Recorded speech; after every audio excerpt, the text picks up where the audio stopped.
Hello, everyone, and welcome back to the official Nick Walsh TV channel. We're back live once again on Twitch and across YouTube. I'm enjoying the split stream thing, guys. I'm enjoying the dual stream aspect of this, mostly because it means you guys get to watch the stream in a slightly more easy fashion. I know sometimes when you got just the TV or you got the smart box going or you're on the PC, a little bit of both is good. Obviously, Twitch preferred for community. However, having that stuff on YouTube does seem to be hitting a new audience, which I think is nice because when I make these streams, ideally people will watch them. That would be good, wouldn't it, guys? Anyway, welcome back, guys.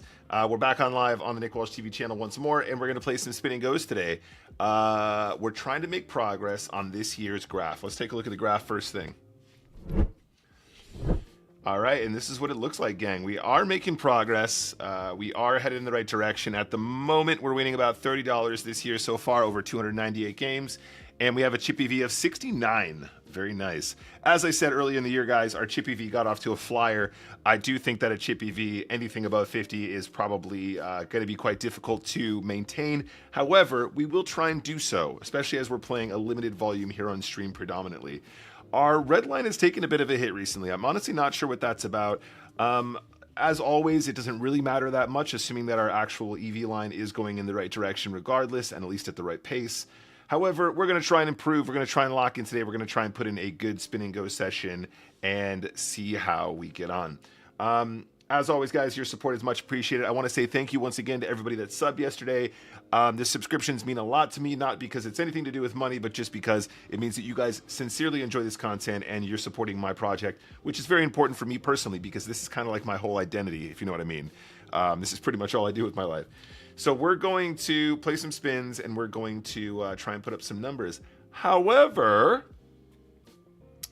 I don't want to say for the first time ever, but I do actually probably think that this will be the first time we're going to officially do this. We are going to multi-table and we're going to see how you guys respond to it.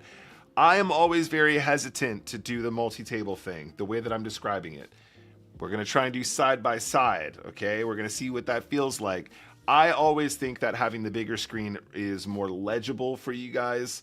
I've always felt that way, and also the one tabling has always been important to me because I feel like a lot of people have benefited from the one table aspect of what we do on stream here. However, we're going to try and do the dual table thing today, and we're going to see what you guys think. There is an alternative way of handling this, which is a little bit more involved, and there's a little bit more back and forth, and I'm not really sure if it's going to read correctly, but we're going to try it like this. Let me know what you guys think. As always, it's your feedback that matters, and we'll see how we get on.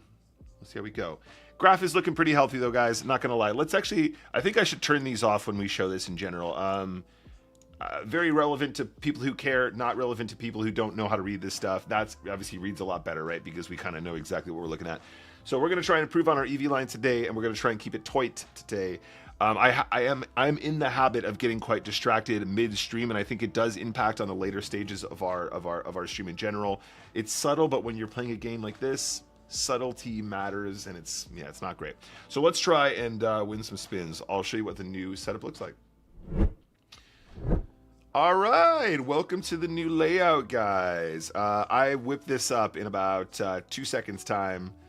Just before stream, and it's okay. There's some stuff that I want to add to it, but generally speaking, I think it looks okay. The tip jar is fully functioning, which is great to see. The way that I'm going to capture these tables means that they're going to snap in and out, but hopefully this works as expected. So wish me luck, guys. Let's fire up some spin and goes, and let's put in some actual volume today. So I'm not sure how many games we should play. Like, just off the top of my head, if we do a 3-hour stream, so 3 hours times 6 times 2, I think we should probably end up playing about 30 to 36 spin and goes, probably more like 34 to 36, depending on, you know, how fast some of them go. Should we start with 1 to warm up, and then we'll do 2? Let's do that to start, guys. Let's start with 1. Let's get the juices flowing, and then we'll move on. We're playing $25 spins. Let's go. We have a little chest to unlock here as well, hopefully soon. Two Table Tuesday. Yeah, it is Wednesday. See? Check that out, guys. I'm getting better. All right, let's play our first game on the one table setup, and then we'll do 2.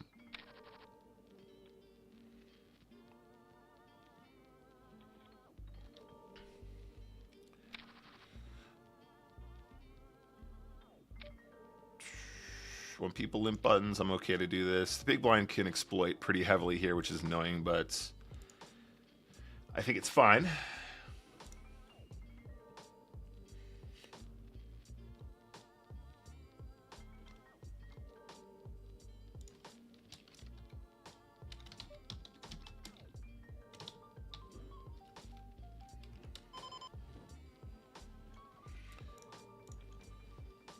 And I'm already getting distracted.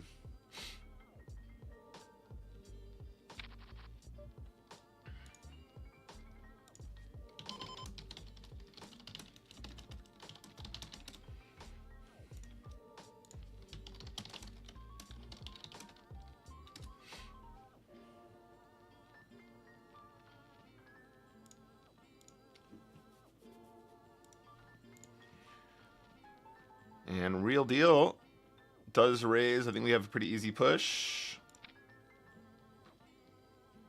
Dean says, when you stream and just show one table, do you play others that we cannot see? No, I play them one at a time with you guys.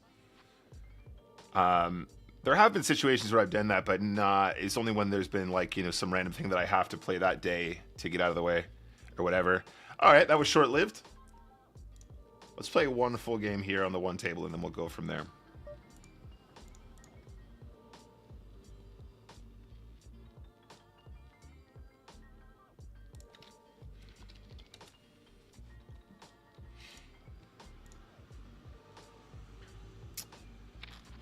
How's it going, everybody in the chat? Hello, Raksha. Hello, Tom.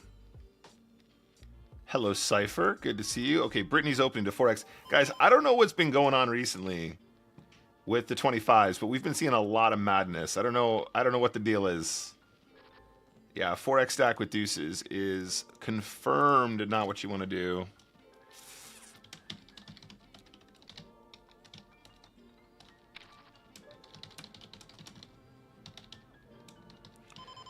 Definitely not what you're looking to do there. Hello, Aaron Paul. Hey, Frankster, how's it going? Hello, Ed K. Hello, Pumplex. Always a pleasure. HD, good to see you again.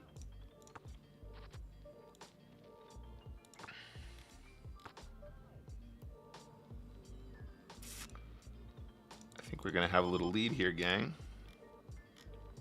Hello, Dean. I've already responded to your message anyway, but there we are. I need to open up another window here as well. Yeah, we're calling the shove, guys. If this guy has an ace, I absolutely invite him to take the chips. Okay, that is a much better game for us.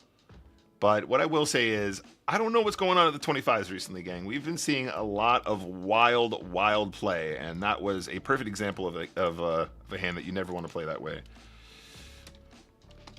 Let me take a note here. So single raise pots, OOP, donk bet, overbet shove, 25 big blinds into 4 was 9 on 9 ace ace. Whenever people do that, it's like literally the flush draw or literally the 9. It's never the ace because nobody wants to play an ace like that. Come on, you want to feel like you're doing something subtle. I need to open up my poker randomizer. I can show you guys what that looks like, by the way. I don't want people to think I'm doing anything like freaky back behind the scenes. I've got this. What I should have is something that does it on the table for me and is not super ghetto, because I do consider this rather ghetto. Let me actually show you what this looks like just for the sake of ease, and you guys can potentially think about using it if you're feeling like that. Literally, I've got this thing open. It just lives in a browser window. Every 3 seconds, it generates a number between 1 and 100, and that's the frequency that I'm going to try and apply to whatever situation that I'm trying to look at. This is what I've been using. Very sophisticated stuff. Yes, I know.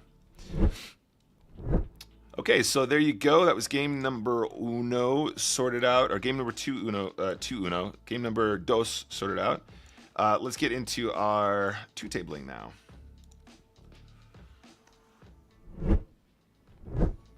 So the other issue that I have with the two table thing, guys, is you will see more action, and I guess we will get into a bit more of a flow, as it were. However, the opportunity to stop and start and talk about what we're doing is a little bit limited. So I'm going to try and keep it like a loose 2 games.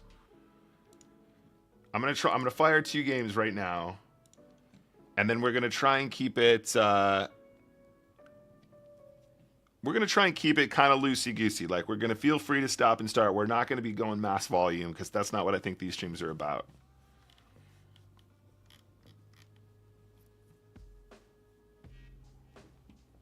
All right, so let's get some tables up.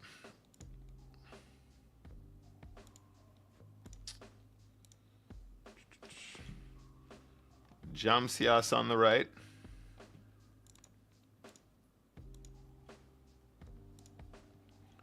Occasionally we might end up getting duplicates on screen as well.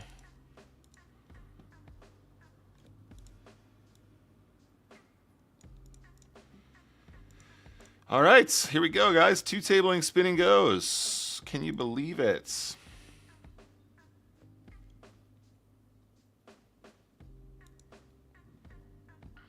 Shaq is all emotes and no words today.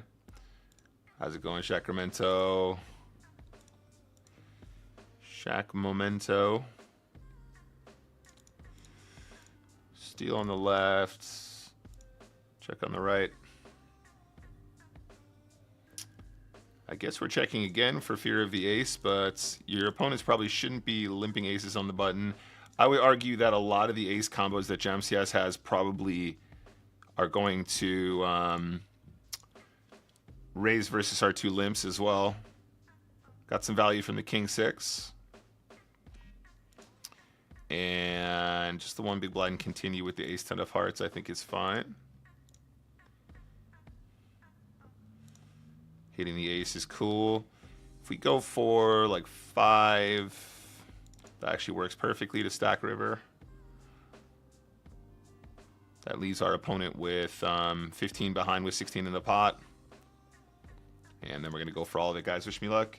Sometimes we run into like ace 3, ace 9 here or whatever, but seems good. Let's just shove. Queen 4 of diamonds calls down. That is fine. That's the thing we want to get value from. This is probably okay. This is probably better against this player.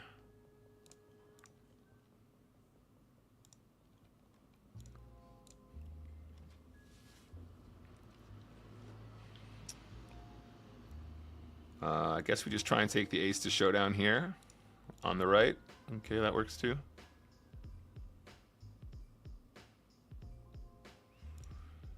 I think we're calling the river here, guys. I mean, he might just have a 4 or whatever, I guess, but like, doesn't a 4 bet flop or turn? I don't know. Fair enough, nice hands. I think that's perfectly reasonable. I would argue that you probably want to be semi-bluffing 8 high, though. That makes more sense from a strategy perspective.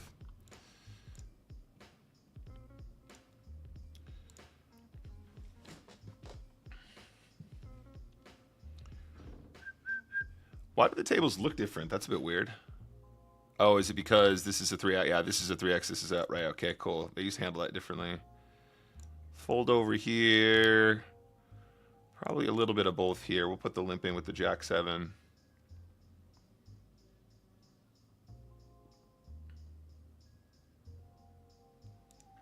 Definitely want to bluff the flop. This one is going to be okay-ish to open.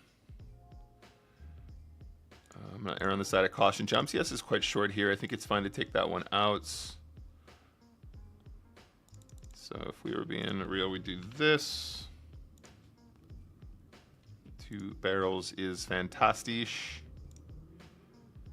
And definitely just going to shove this one now. We've seen too much limping from this individual. Definitely needs a label in a second when I'm ready.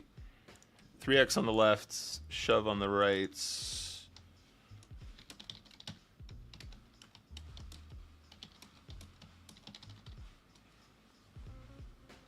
We're calling a shove on the left if we need to. Otherwise, a small continue I think makes a lot of sense. Beautiful. We're blocking the king jack, queen jack, king jack, king queen, excuse me, which I think is relevant in that spot.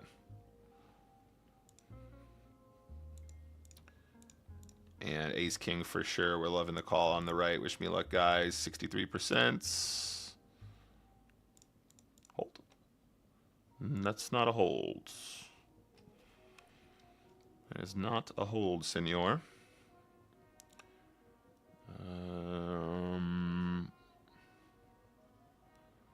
I wonder if we do this. This actually feels kind of cool on this board on the right. On the left, excuse me. When we get called and we don't pick up the spade draw or better, I think we are just going to slow it down. Just want to try and keep our opponents a little honest here. You got it this time, buddy. King 6, too wide to push the button there for 7 bigs. And I think ace 9 can go either way here. Against the reg, I think we'll put this into the push category.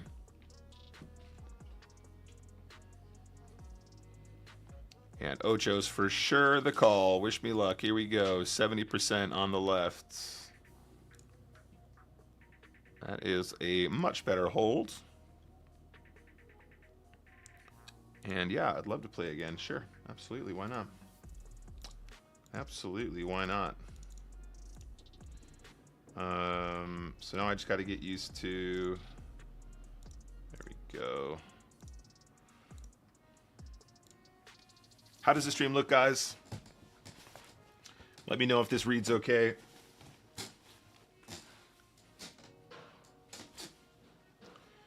Trying to get sort of a mix of natural light and face lighting here as well.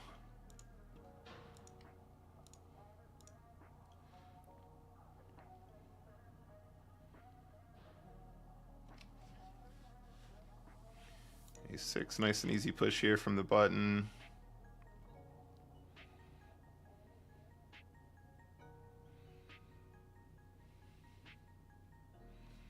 Are you done causing fights on the Triton streams? Perfect. Yeah, I'm fine just to give that one up. The limp when we're this shallow is also a little bit weird. Not necessarily strong, but definitely something we see quite often. 1-2-5 on the left. Got a nice multi on the left. And yeah, we're limp folding at 7. Limp folds. Limp folds. Oops. Limp fold button multi-way 7 effective. There's not enough exclamations on this one, guys. All right, we have a rule on the left here with the one big blind steal, gang. We have rules about that. Don't believe in folding in those situations. Pair and a flush draw. Don't think betting is necessary. Kind of have showdown with the diamond.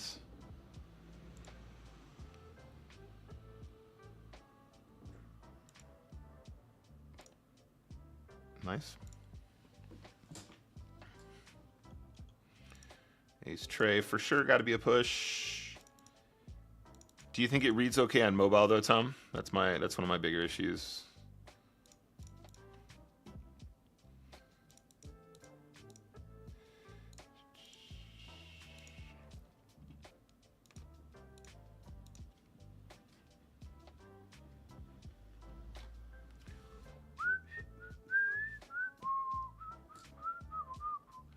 What's up, Jakers? Yo, Jakers, is this a picture of you in your profile picture? Queen 10 is a push. Queen 9 is probably close here, but I'm gonna put it in the bin. Yeah, this one's gonna be a raise versus limp.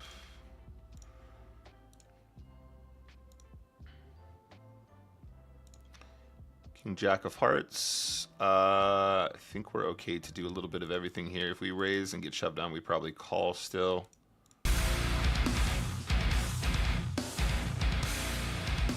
Thank you very much for the sub. That was... Gotta open up my... I gotta fix that alert as well. It's a bit too small. Hey! Thank you for the sub.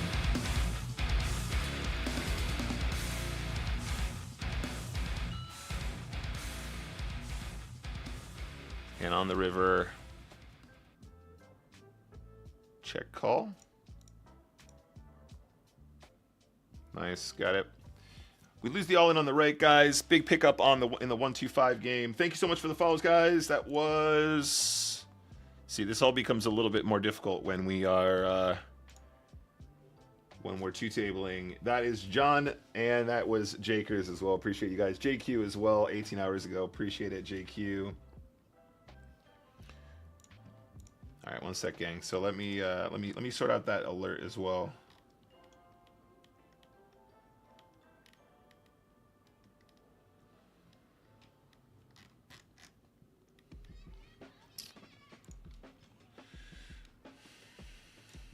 Follow alert needs to be way bigger, right?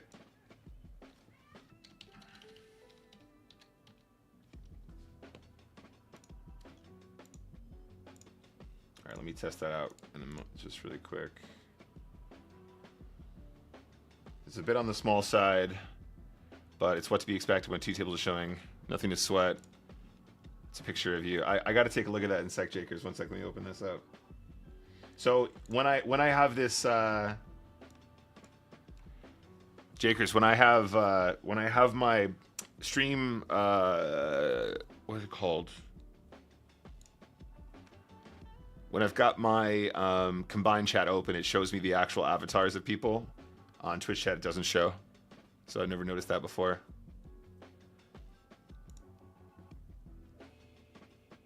Interesting.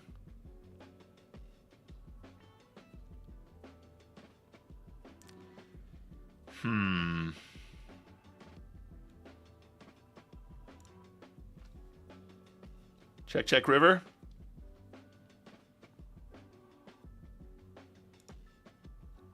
Nice.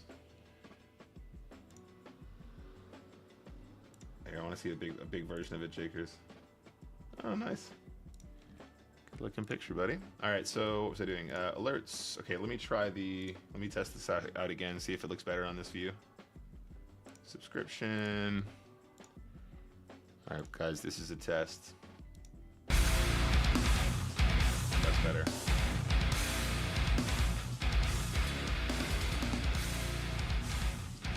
Maybe more like that. Yeah, that's better. Perfect. Nice one. Thank you for that, guys. Reminded me to fix that. Actually, if only there was someone that was an expert at sub 25. Thank you very much for the follow. That's what you sound that like. was Circadian. What's up? Thank you so much. Appreciate it. All right, let's get another table going on the right here.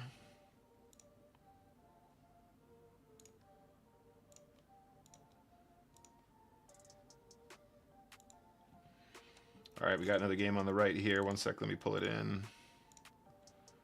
Boom. Definitely got to push this one.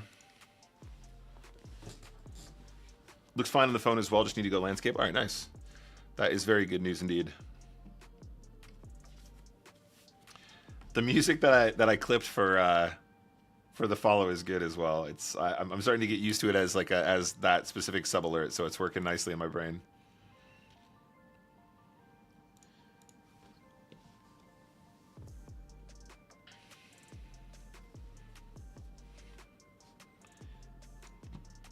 All right, sweet. Do we want to fire this one? Thank you very much for the biddies, Tom.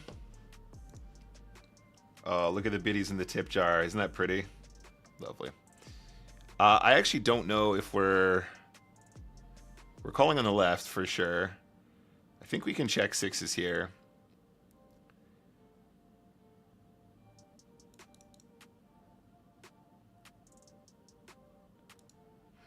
Yeah, I think we just try and get to showdown.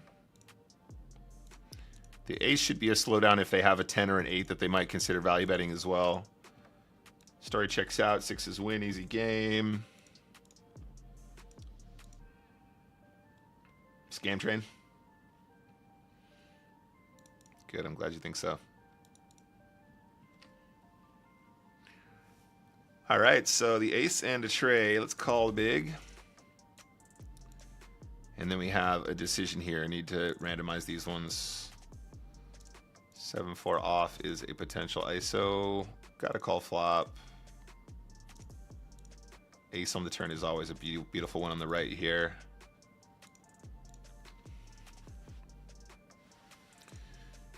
Question now, do we Overbet bluff this river. This actually might be a really nice one to try. Beautiful. We do get it. We're folding the right. And then the ace trade. This is getting pretty close to a push. We're just inside the 15 big blind mark against a reg. Let's just play the push here. Definitely a profitable line. The sub music is good, right? Your profile picture looks like you enjoy that kind of music, Jakers. Not gonna lie. Although it's, I mean, if you guys saw the original plans I had for this channel, in fact, I might actually still bring it in. But I'm a big metal fan. I am 100% a big metal fan, and I think that I had some really interesting music choice ideas for that. I had some interesting music / video choices for sub alerts and all that kind of jazz.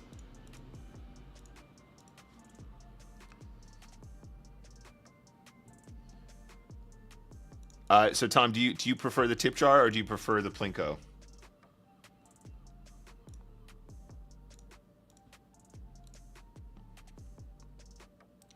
The tip jar looks cooler than Plinko? Yeah? Okay, fair enough. Plinko is a bit messy, isn't it? Alright, we'll see if we can fix that in a moment. Yeah. It's too large and they don't land. Okay, cool. That's fine. Let me see if I can fix that actually over here. This was on Streamlabs. Streamlabs. I generally don't use Streamlabs anymore, even though I think they're quite a clever company. Nice flop for the 6-4 on the left. I think on this texture we do end up having to check raise. If we go to 3, should be an easy push in the turn.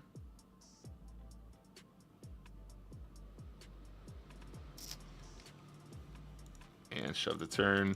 So on the right, guys, I think the min raise call is mandatory at 14 effective because he's going to have too many pairs and all that kind of jazz. Wish me luck. Yeah, that feels fine. 41%, we don't lose too much. And that's a real cooler on the left. We get a bad beat on the right. I say a bad beat. We lose the pot with the worst hand. Not a bad beat, but the left is just bullshit. We obviously get omega coolered against the flop straight with 6-4. Not going to change how we play that pot at all, though. Still standard stuff. And unlucky on the left.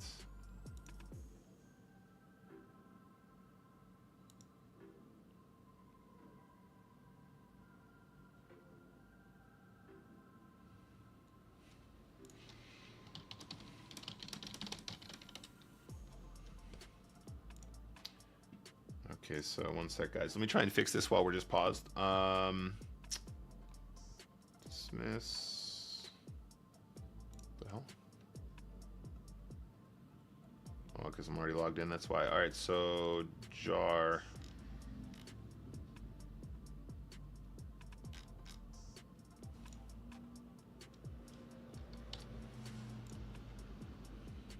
All right, so let's, should we do like I think a beer one is better. I think this is my favorite. Save this one.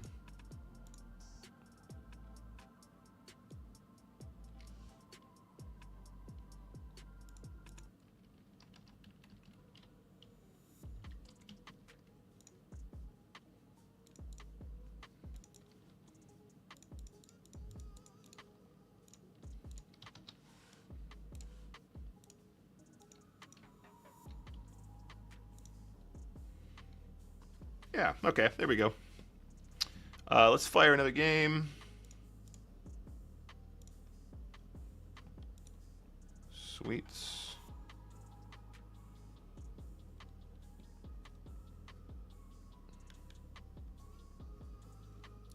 For Fun says, when are you starting the Heads Up Hyper Challenge? So it's already started behind the scenes. The idea behind that was that it was actually going to live off stream anyway. It wasn't going to be a stream thing. I might end up doing some of it streamed, but it is already happening basically behind closed doors. Sorry, guys, one sec. That's a duplicate. How do I do this? There we go. New table. There we go. That's better. So The idea behind that was that I was going to record it off stream, and then I was going to send that to an editor who was going to create short form content for YouTube Shorts and for Instagram Reels. It's taken longer to set up than I wanted it to, but it's still happening behind the scenes. I'll start doing updates on that, I would say, soon. At the moment, it's looking like...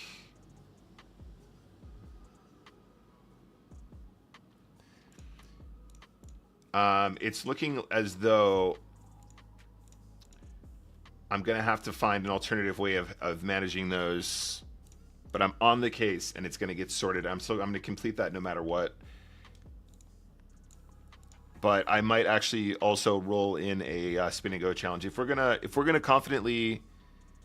If I'm confident that the spin and go streams to tabling are something that is going to be like, you know, enjoyable for you guys, and it's going to be viewable for you guys, then I'm going to consider doing a small spin and go challenge as well.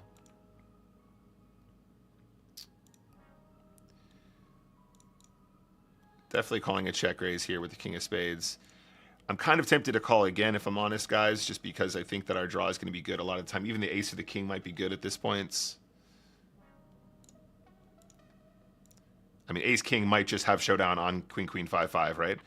There is a good question as to whether or not we turn this hand into a bluff now. But I don't think we have to. Yeah, deuce 5 probably doesn't want to get away. Dead on the turn, unfortunately.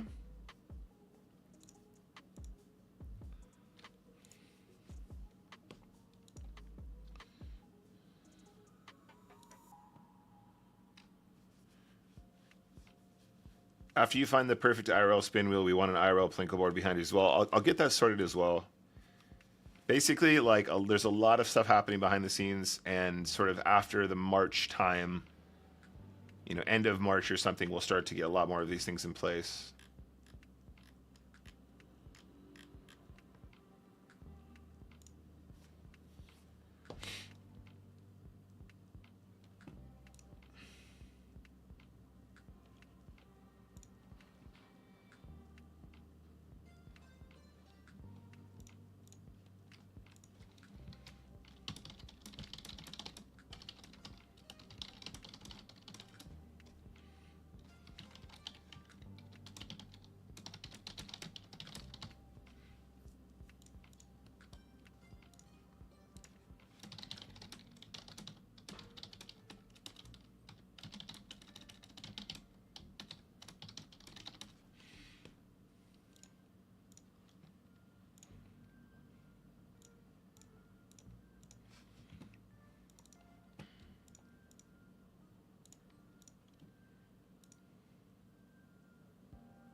Good spot on the left here to shove.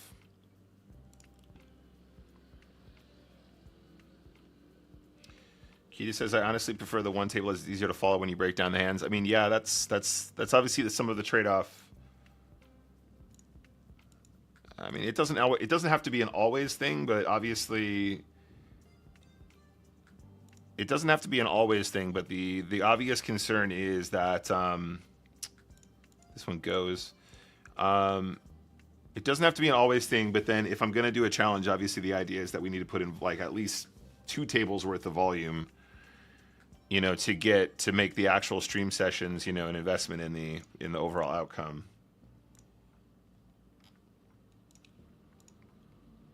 But like even if we were to say we're just going to 2 table on stream, we could actually do some pretty like interesting.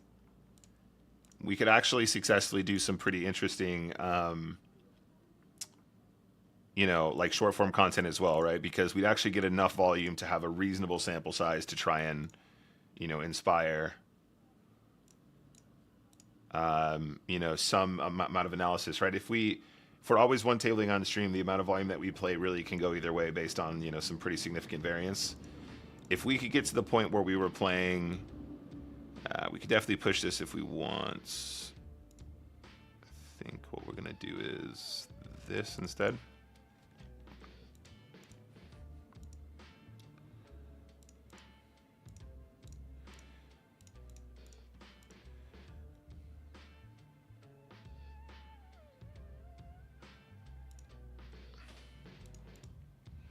Shove turn. Why does he have king 9? That's another savage cooler for us, guys. We've put in the steal. We've c-bet the flop. He's improved when we've improved on the turn. Like, that's pretty fucking tilt. Tess says, hi, Nick. The downswing stopped yesterday, so it did. Old 4 big days. Not too bad. Nice work, mate. Yeah, I mean, look, it's... if I was you, I would just stop even counting the days. Like, it's just no good for your brain. Spinning goes... Like, spinning goes are one constant roller coaster. There's really not too much to be said. Don't fixate on it. Like, basically, just focus on what you can control. That's the only way to continue with spins. It's the only way to survive in spinning goes.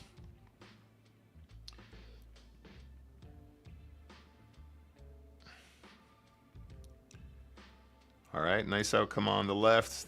Right, we can actually afford to fold.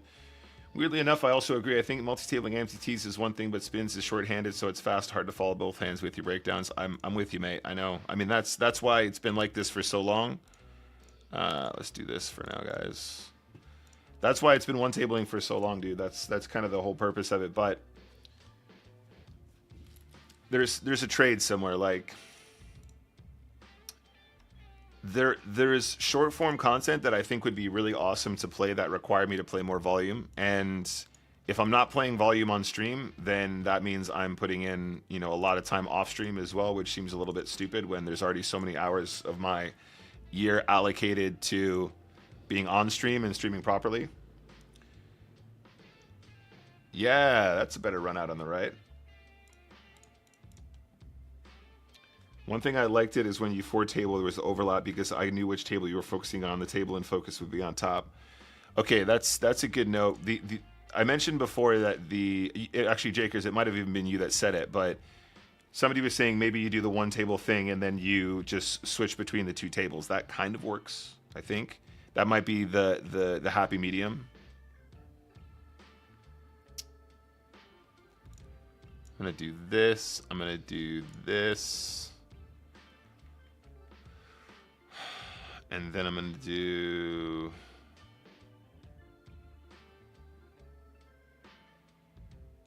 This feels better to me.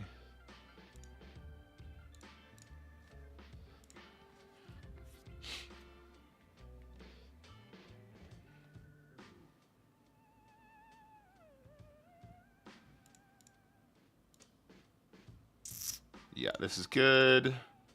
This is just the 2.5x ISO. 2 live cards on the right. Get there. Small bet here.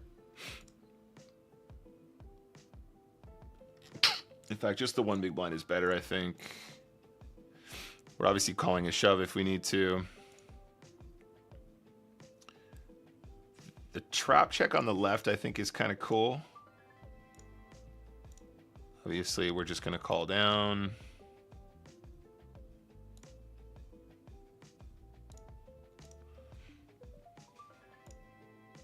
Wish me luck. Yep, another cold deck for us. Pocket nines on a queen high board on a 3-heart board where we have a heart. Sure, story checks out.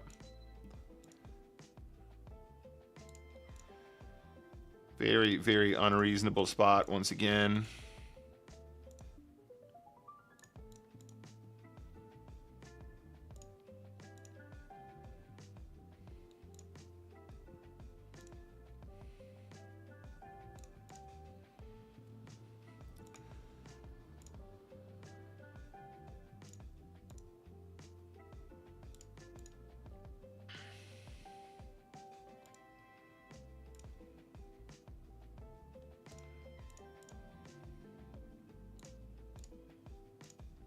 Whoa. Queen high for the win.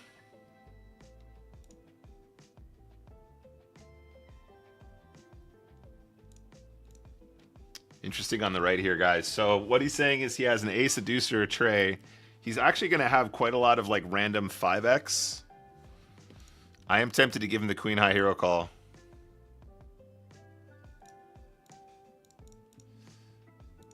That's all right. Just the queen high hero call. No big deal.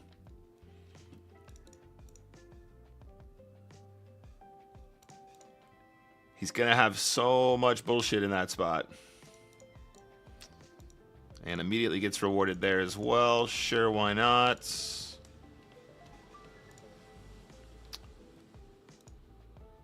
He's 6 of hearts. Still going to find a limp here. We're calling a shove, of course.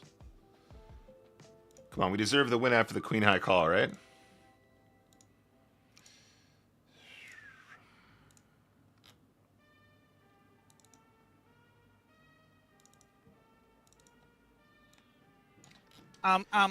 Actually, if only there was someone that was an expert at sub. Thank you very much for the follow. That's 7. That's what you sound like. That's your voice.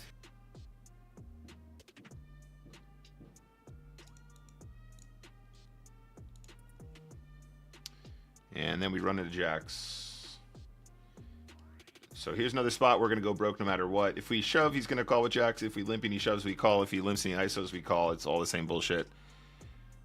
It is all absolutely GTO fine. Today's date is the 5th.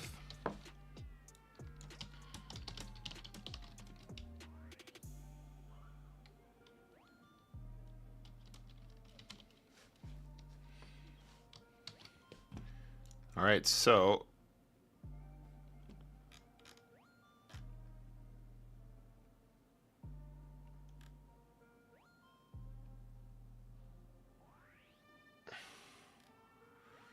Team Podium, what's up, Miss Bum Bum?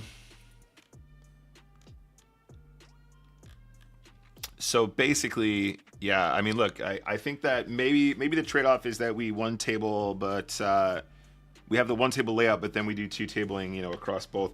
The problem with that is the speed that the games go, you know, the switching actually becomes quite a distraction when you're streaming like that. Like it's like the same as the MTT thing, right? Usually there's only one thing happening that's interesting that you can follow, even if you have 6 or 7 tables open or whatever. If I was doing the one screen thing with 2 tables, like the number of times that there are 2 sort of critical all-ins at the same time, I think it's quite jarring to watch, but it's better for clipping, for sure. It's better for clipping, for sure. Did we win the 1-2-5, by the way? I actually didn't even register that.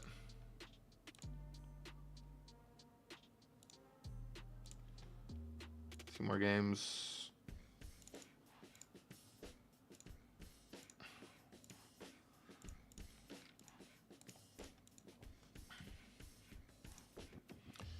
I don't know, guys. I'm not sure what's right, guys. Like, if we want to make content if we want to make short form content that is, if we want to make short form content that's to do with results, then there's no way that we can do that if we're just always one tabling, because the amount of volume that we play is just like toxic as fuck, right? Because we might play 1,000 very good spinning goes, but 1,000 spinning goes, you know, with the variance, like a lot can happen. And then you're like, hey, do you guys want to know how 1,000 spinning goes went? And everyone's like, that sounds relevant, but it's not relevant because you need to play thousands before you start to really get close to your true EV anyway. So it just ends up like being us sharing a very limited sample where anything could happen. And if we're running really good, everyone's like, you're a genius. And then when you start to run bad, they're like, what happened? You must really suck. Or if you play a decent volume, like even just 2 tabling on stream and then a little bit off, we end up in a situation where, well, let me randomize this one. We end up in a situation where, you know, you can actually start to release meaningful results. You actually can start to share meaningful results in your games. All right, we got action. I think 5 on the turn is fine. That leaves us with 18. That works perfectly.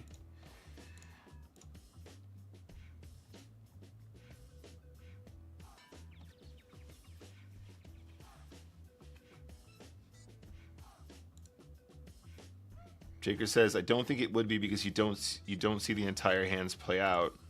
Sorry, can you lengthen that? I with the delay, I'm not sure which bit you're talking about. Mako wants to open the chest. We can open the chest. 1 sec. It's a gold one, I believe. Oh, we have a new expiry date as well, which is great because we're trying to get those chests up.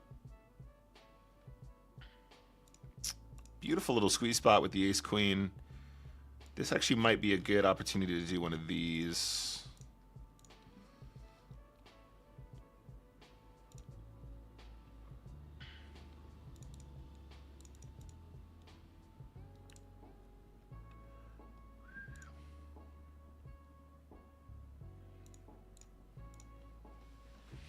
I don't know. I think you guys get used to it. Two tabling spins.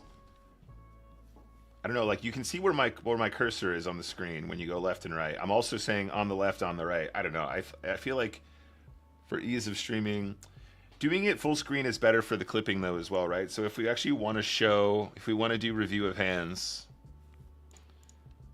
like if we want to do clipping for Instagram, obviously this is not great because you have to zoom in in order to actually see what's happening. Top pair any good. So Poker Emil checks flop, now bets turn.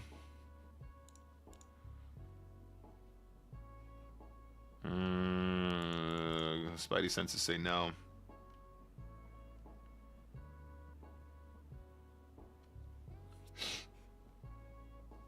Maul says do one table and commentate more on the hands. I mean that's what I've done for my whole career, Maul. That's why we're having this discussion. That's why we're having this discussion here today, is because that's what I've always done.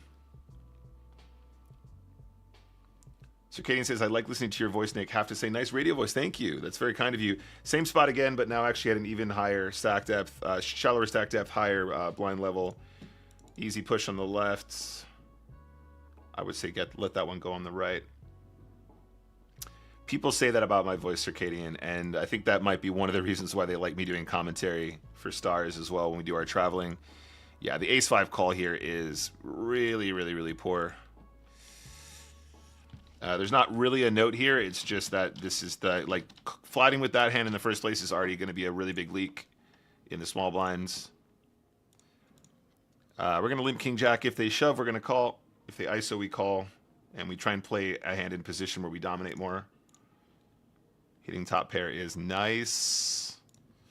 Shove on the right, obviously. Queen. Unlucky on the right. Still a push. Still a pretty easy push. Ooh, snap call on the left. I think we can check for deception purposes, because if they ISO and then check, they're going to end up having like 10s and 8s and that kind of thing. I think this is a nice way to play the hands. And if they check again, then obviously we go for value.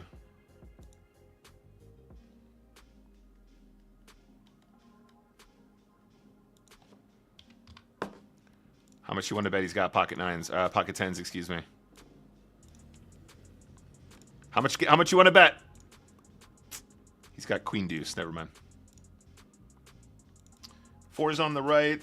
Need to win flips. Yeah, it is pretty insane though. As soon as you add one extra table, how much more volume you play, you know? Because like the fast games just become so much easier to get through. The boring ones like that.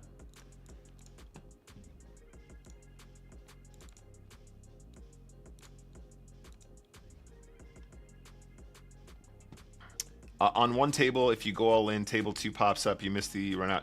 So no, that what I'm saying is that it wouldn't be stacked like this. What I would have is 2 scenes, and then on this scene it would say table 1 left, table 1 right, table 2 right, or something like that. So I would switch between them the same way that I would do switching for an MTT. So it would be the normal view, big screen. That's a nice spot on the left. It would be a normal view, big screen like we usually have, but I would have some indication that that was the left table and one was the right. So when I do the switching, because they look so similar, it would be obvious when there was, you know, when we were switching between the 2 tables. So it's easier to follow, but also like all visual. So I can focus on the one table that's more interesting. I think that's the only way to do it. Yeah, the chest is gold. We'll open a chest in a sec. This one is just the flats. Definitely calling the turn here. Don't know Jacosta, but this is a good spot to bluff, and obviously we have a good hand with a gut shot as well.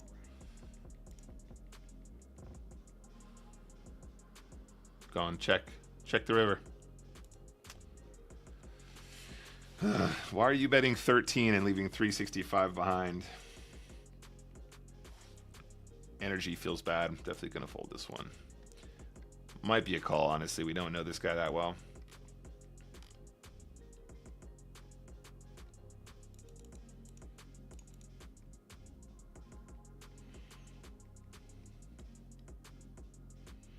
Yeah, exactly, Tom. Yeah, sorry, I'm just reading what you're saying about the switching.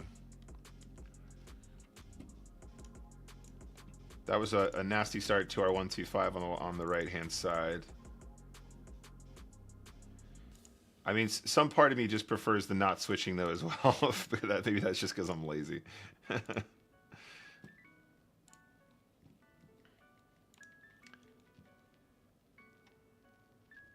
Maybe a bit of both. Like, maybe... Yeah, maybe we can do a bit of both. We have a jack with the 8 of spades. Oh, 2 pairs, nice.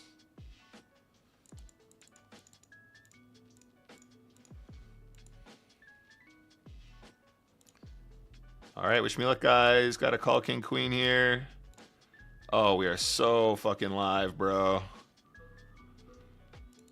So I think maybe we do this.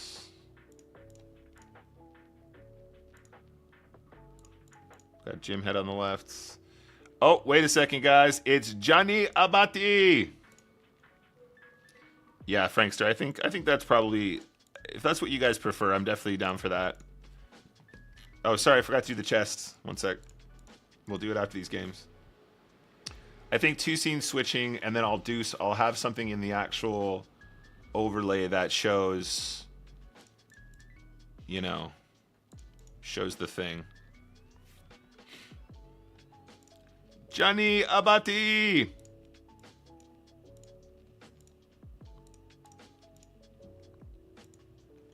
Can't believe it's the official Johnny Abati. Definitely a call. And ace king suited. We got to steal, not all in. I think we are doing this size.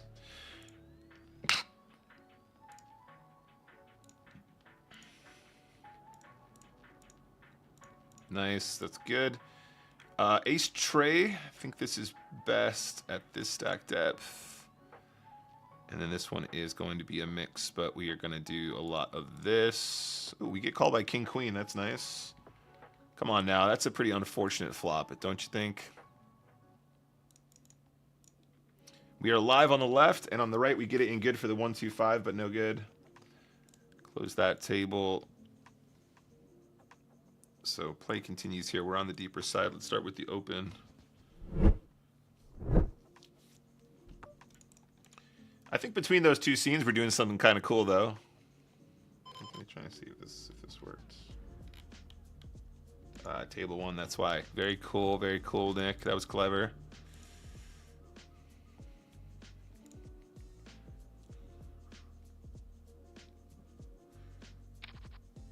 You have to decide when to show either table. Yeah, so like you would switch between them, right? But it's not too dissimilar from what I'm saying about left and right. It's just that with spins, because they're fast, like sometimes there's 2 spots where both players, there's 2 situations where you're going to be all in and both flips are going to be interesting to watch. But I think you guys are right. I think we probably do a mix.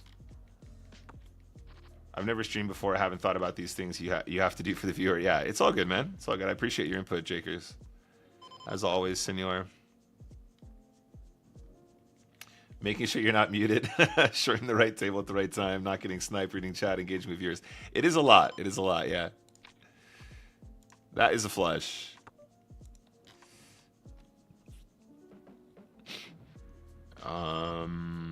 Think we polarized this one.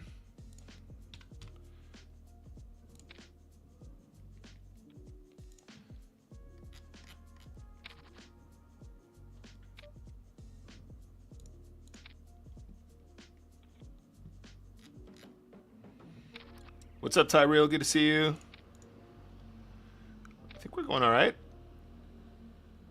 I don't know if I can't tell when I multi-table. One of the benefits of multi-tabling, especially when I'm streaming and I'm talking to you guys.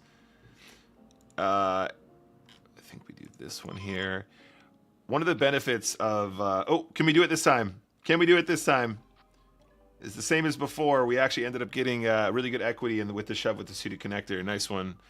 This is with the suited gappy connector, same one. Still GTO, we definitely confirmed that before, guys. All in, call, win that one. Nice. One of the cool things about the multi-tabling is that you really don't have time to dwell too much on like the bad beats, or if you're like running good or running bad and you're all-ins. You just kind of get through the volume, which is kind of a superpower. We're winning. We're winning today, guys. This is going well. We're off to a good start. Yeah, so I think for today, guys, what we'll do is we'll keep it on the two tables like this. I'm happy that we have this facility anyway, right? Like the fact that we have this set up now and it looks okay is nice. But I think you're right. Like if we're gonna two table, I think having this scene. What I'll do is I'll make this scene, and then I'll have like I'll have a text box or something that says like left and then right, and then when it switches, because the tables look so similar, there'll be something that changes on screen so you guys know when we're going between table left, table right. It doesn't matter that it's left or right for you guys. It just means maybe I'll just put table 1, table 2. That probably reads better, and then you guys will know when we're switching between the two. So if you're watching, it's easy for your eye to see two tables that look very similar, but you know they're gonna be like, you know, it'll make more sense basically.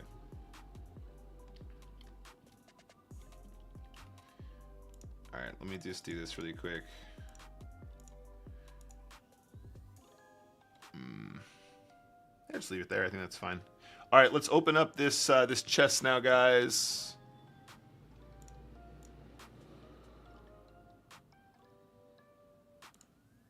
Let me just get the chest open for you, gang. All right. I actually don't even know if this is gonna.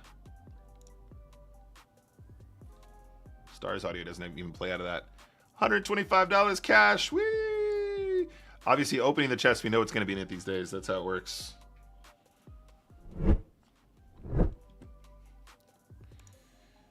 All right, let's go ahead and keep going. I mean, we're having a good session right now, guys. The EV is going up.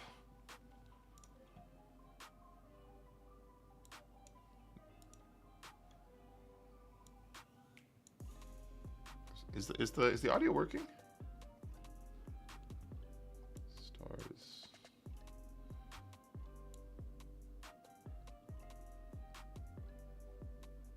Huh. That's weird. Do we not have audio? Where's my Stars audio? Fire shirt dollar. Huh. Wait a second, guys. Maybe I didn't move this one over yet. Oh, I haven't moved Stars audio over yet. Okay, one sec. Stars audio, copy. Okay, that's why. I need to put Stars audio into this one.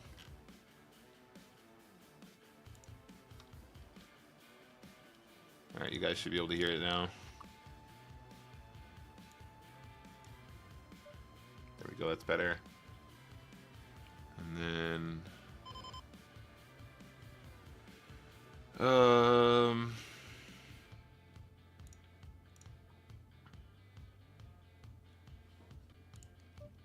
that's right, guys. Where's the desktop? There we go. Oh, Stars Audio is already in that one. Okay, that's why. Okay.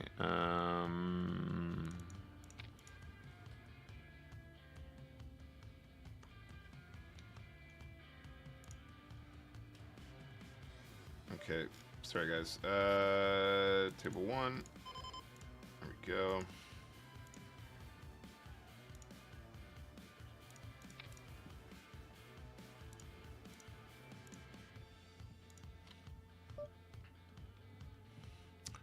Gianni Abati.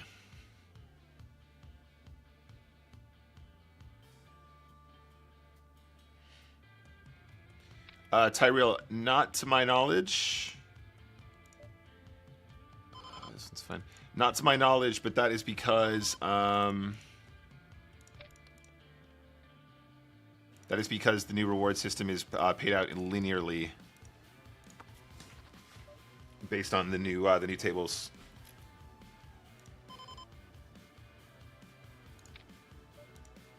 Didn't hit the diamonds. We're beating some spades, however.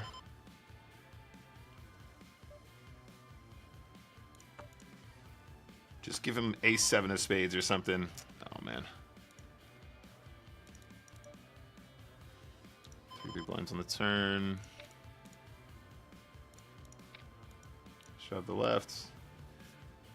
Oh, we got action on the left-hand side.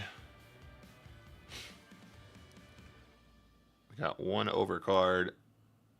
Again, this is kind of a cold deck. Actually, if only there was someone that Thank you for the follow, Mr. was an Koffa. expert at sub 25 big blind. Oh, that's sad on the right.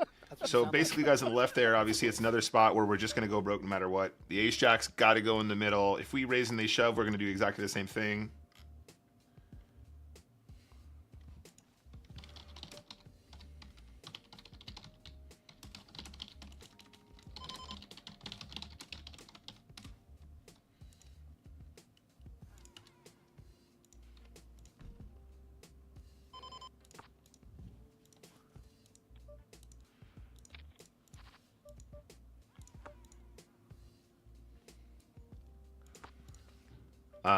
Sorry guys, table 2 on the left needs to show. That's the one.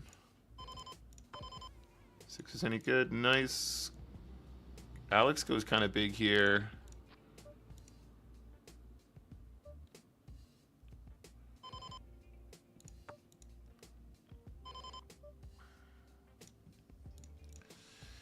Oh man, I mean, we're definitely losing. I don't know if Alex is ever going to want to fold when he bets this big on the turn.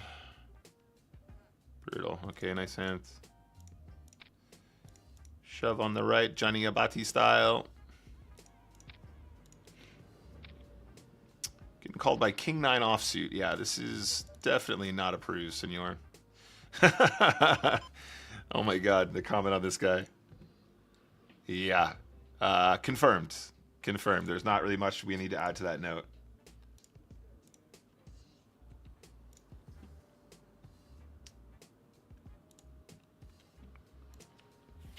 Yeah, we put in the squeeze, get called by King 9 offsuit, which should never be in that spot in the first place. We actually pretty much have a 50-50 there.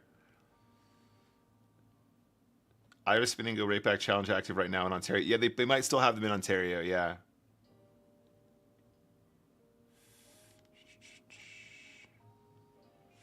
Two different colored tables works as well. Just, you know, something that makes it obvious that we're moving tables is all I mean. Doesn't matter how we do it. 6s into 9s, lovely stuff. Again, we're not going to get away from 6s in this situation. It's just not how it works.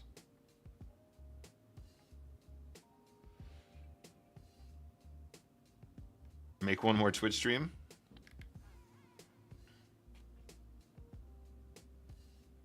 Don't think I've ever seen you overbet the pot before. I guess we don't do it that often. Every once in a while when it's appropriate. I can't say that I'm a super master of it, but I feel like we do it usually in the right spots.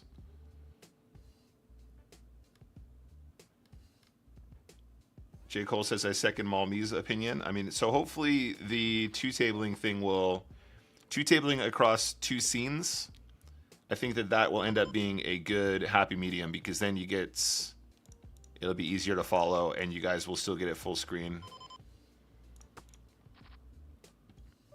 Basically, you guys end up with a sort of full screen explanation of what's happening, but we still get more volume in.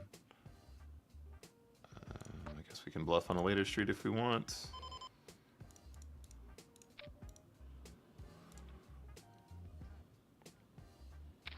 Are we spinning our way to fortunes? We're certainly trying, yes. We're going to check with the deuce. I hope that we get to showdown here on the left. 7 is good. What's up, Rick Dolph? Good to see you.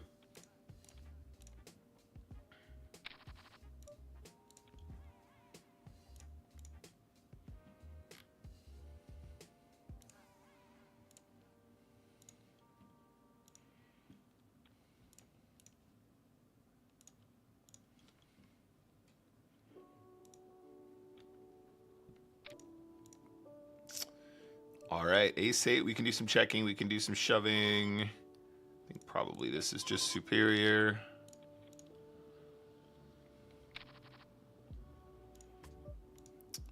Right, let me flat the jack-4 suited here, fold the queen-7.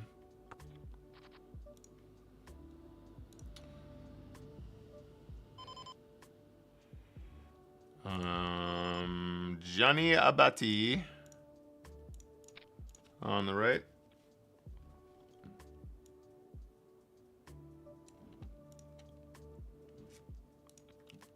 All right, we got action from the ace-jack. That's lovely. Let's go.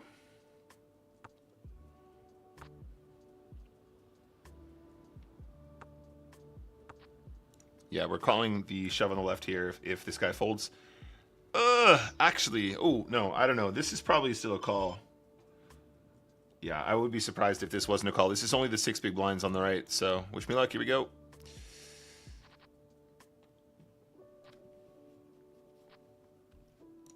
Lovely double cold deck.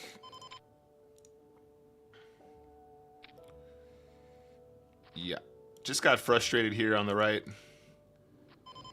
Just really, really, really outstanding poker there. Just limp call with the 7 high.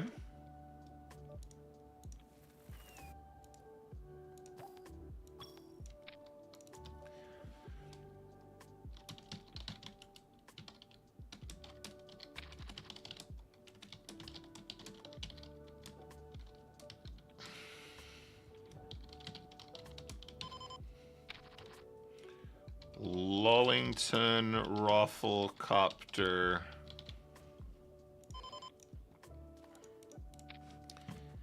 Got the chips in good, gang. Got to call the left.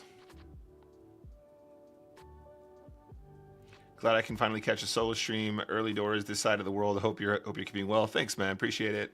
It's always a pleasure, Rick. Well, what do we have to say about that, gang? Good poker, bad outcome.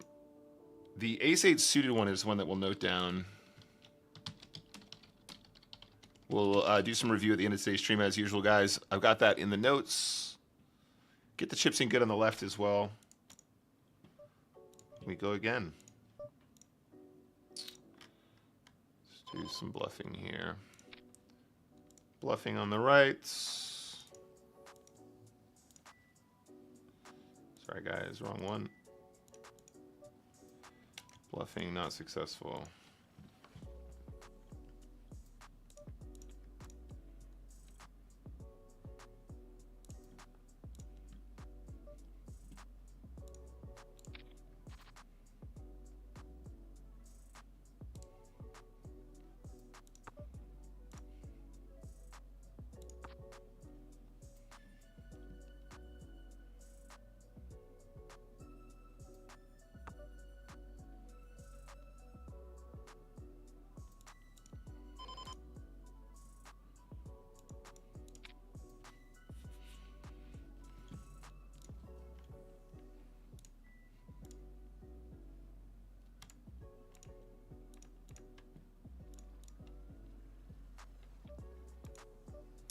Three big blind comeback.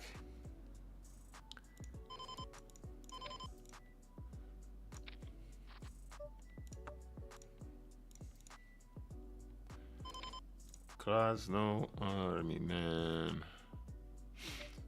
I want to be a Krasno Army, man. Actually, if only there was someone that was an expert at sub 25 big blind.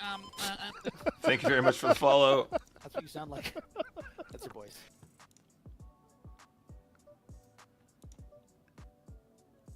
All right, I'm actually gonna do this now, guys. On the river, shove the turn on the right. Actually, this actually might be a better flat now. Nope, shove. Wish me luck. Here we go.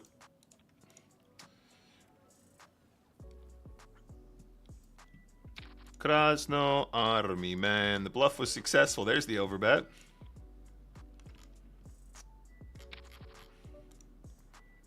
Krasno Army, man. I want to be a Krasno Army man.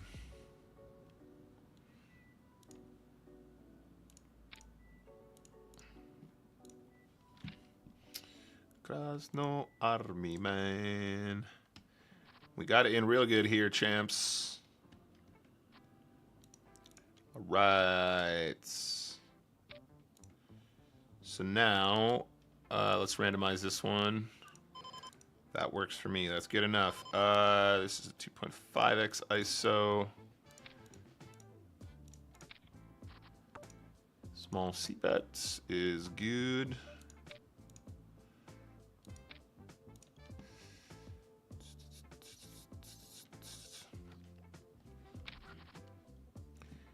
Krasno Army man.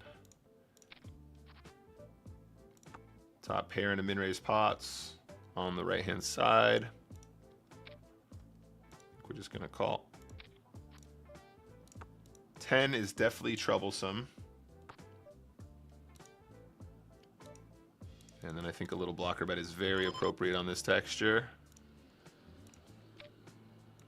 And, you know, I don't know. This is a close one because it does seem like our opponent is pretty incentivized to attack that small bet.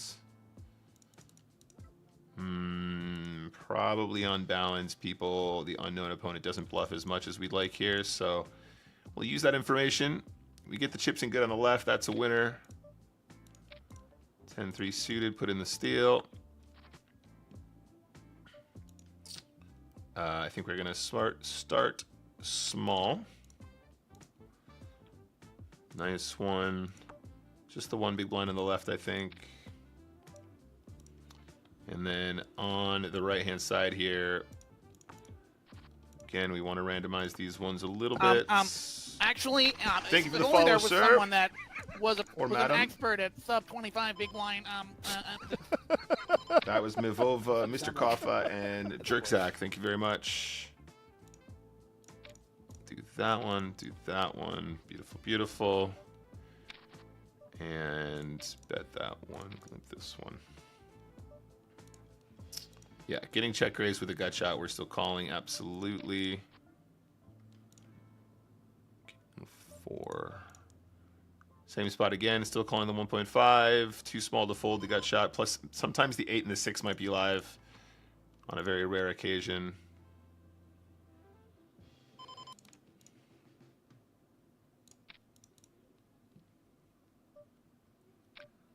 All right, aces on the right. And he hits a 7. We are going to bluff here, guys. Wish me luck. We're going to try it. I might play a 9 like this, but I think it's fine just to go for it. Beautiful. We do actually get some 5x to fold there, which is lovely. He has 7s for the second hand in a row and wins. All of our poor EV down the drain. Well, our EV's not down the drain, but still some bullshit. What do you guys think?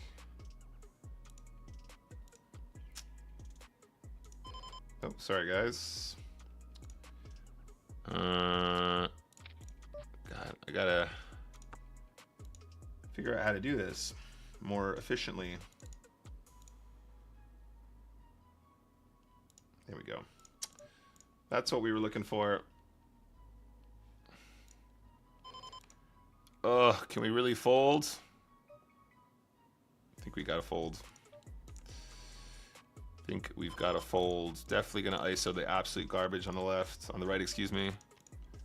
8-7, just the push here.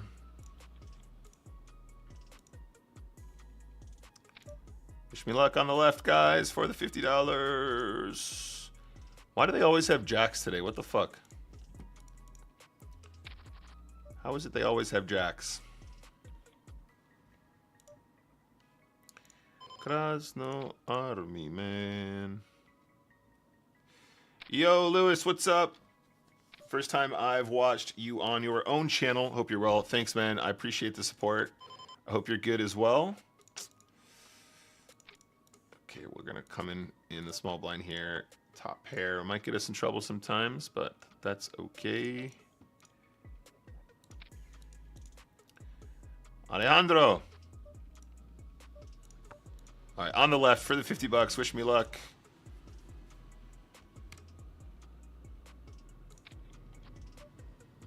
And we got rivered again. Okay, cool. Can we get the king to showdown on the right-hand side, guys? Check, check, check. Alejandro, just check. Oh, for God's sake. God's sake, mate.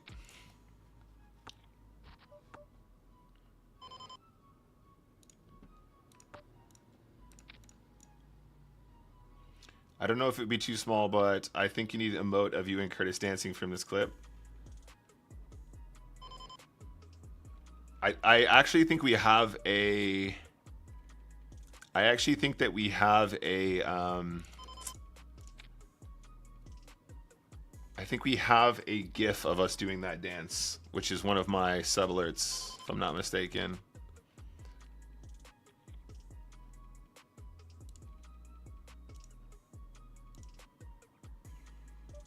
Yeah, we do. That's one of the sub alerts, mate.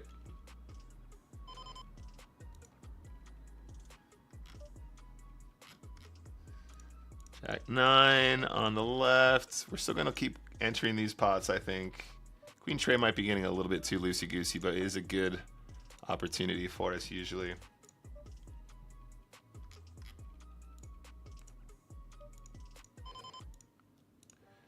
JT.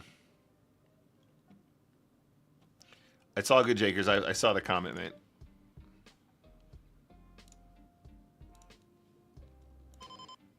Ooh. This is actually one of our 3 big blind ISO bluffs. Beautiful.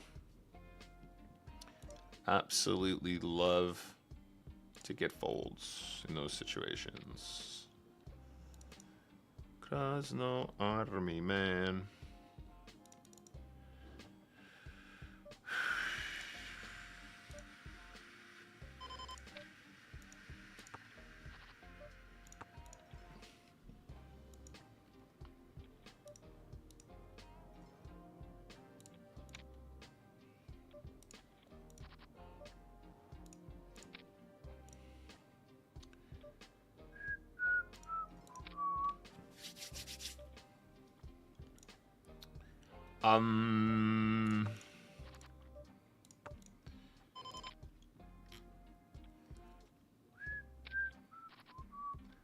Ooh, that's a nice flop.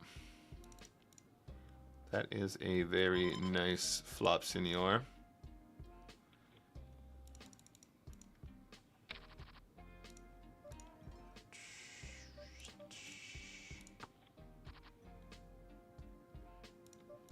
Krasno Army, man. I think a float here is pretty much mandatory just because he's going to be so bluff heavy and we have a gut shot. We can fold the turn, though. That's a bit more telling.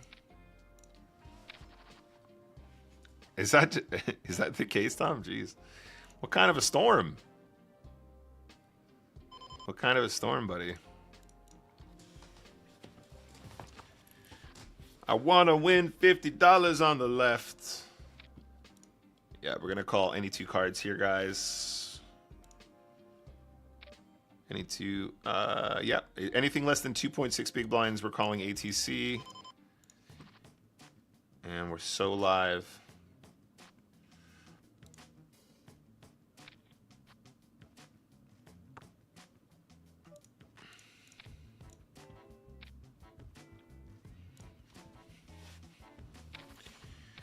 Krasno Army, man. All right, wish me luck on the left. That's a cold deck. Too bad about those clubs. Guy's got 3 big blinds and he's got us dominated. Like, what the fuck is that about? What is that about, gang?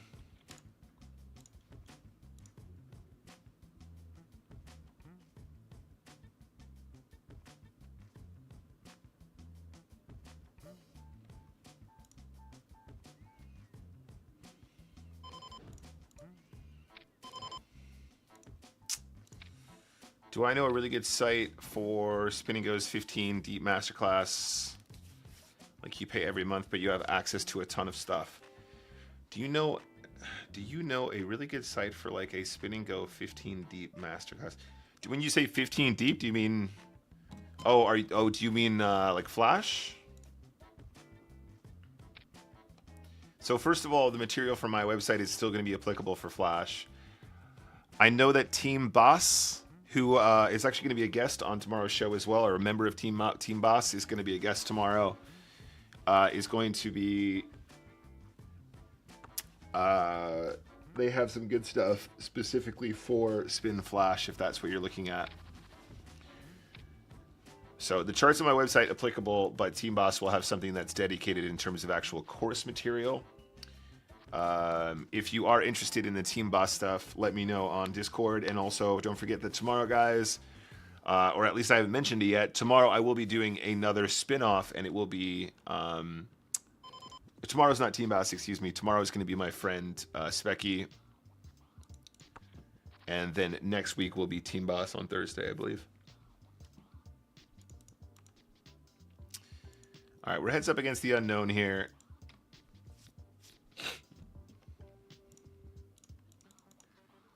Let's get some more games going.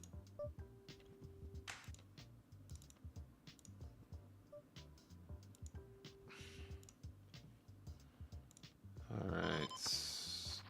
Lion King, thank you very much.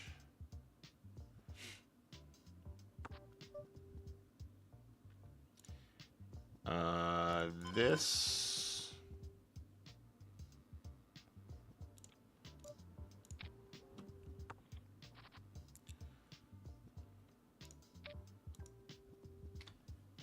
I'm gonna float here, guys.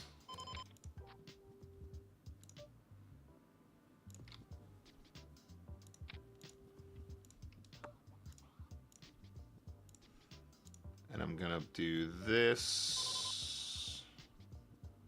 Yep, this is perfect, so I can bluff the river if I want. Beautiful. Still windy here, but no storms yet.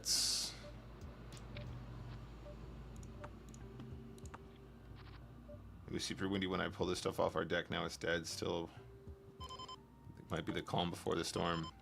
Jack high for the win on the left.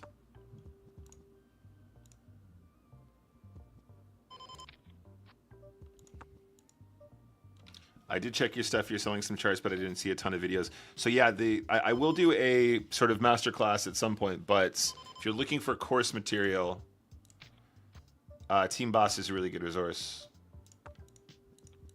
You can find them on my Discord as well. If you go to the Nick Welch TV Discord and just at Team Boss, you'll find Oscar probably. Yeah, we're gonna get Speckles out. Pretty straightforward call. Okay, we hit the 9. I think we can go for a little value here, and then also consider shoving the river as well for value.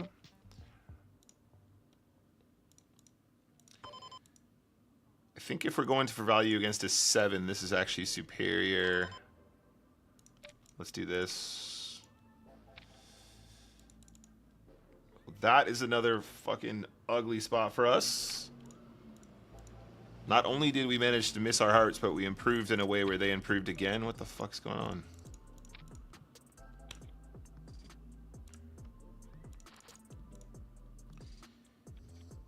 I was like, definitely doesn't have a jack. Definitely doesn't have a jack. Oh, he's just got another pair of 9s. Just got a pair of 9s in a situation where we've improved a 2-pair with a heart draw. Story checks out. Let's see if we can win the heads up when we're shallow now. So far, he's been on the more passive side. Queen 10 is definitely a call. 2 live cards prevails.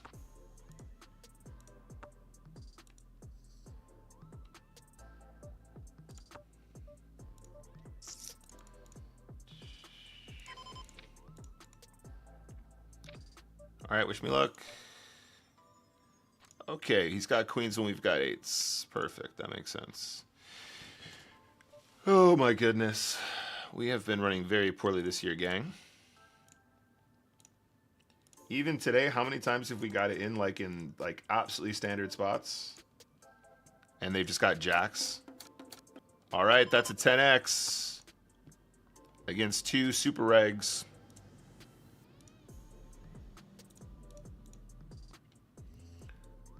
That is a 10x against 2 super regs, I'm afraid.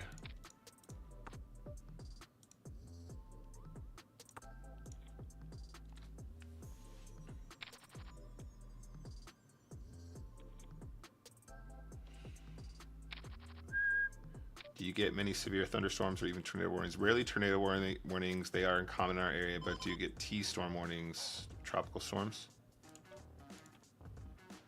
Zephian, what's up?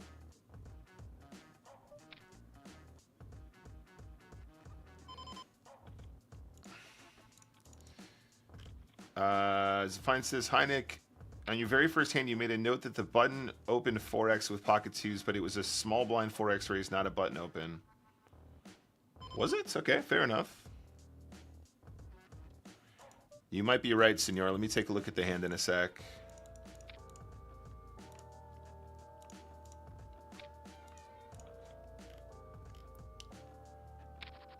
Let me take a look. I'm almost positive that wasn't the case, but I'm willing to go back and take a gander. Actually, if only there was someone that was an expert at sub 4x raised to button lip. Okay. That's what you sound like. That's your voice. Such a thin value bet with 9 of hearts? Nah, it's beautiful. It's majestic. We absolutely nailed him as well. Just so happens he had us outkicked. If he's got a 9 there, he's got a 7 there, 1000%. And obviously the 9 is a lot less likely.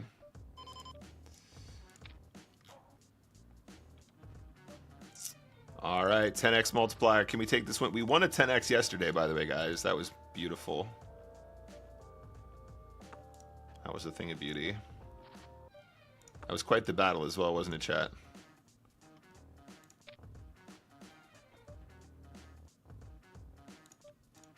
Getting check raised is hilarious. Good luck with that, mates. Good luck with that, sir. 2 is better.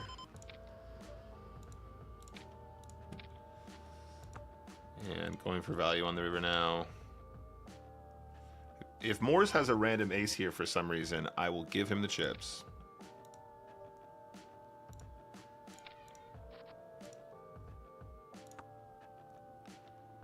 If Moores actually has a random ace for some weird reason, I will give him all of my chips.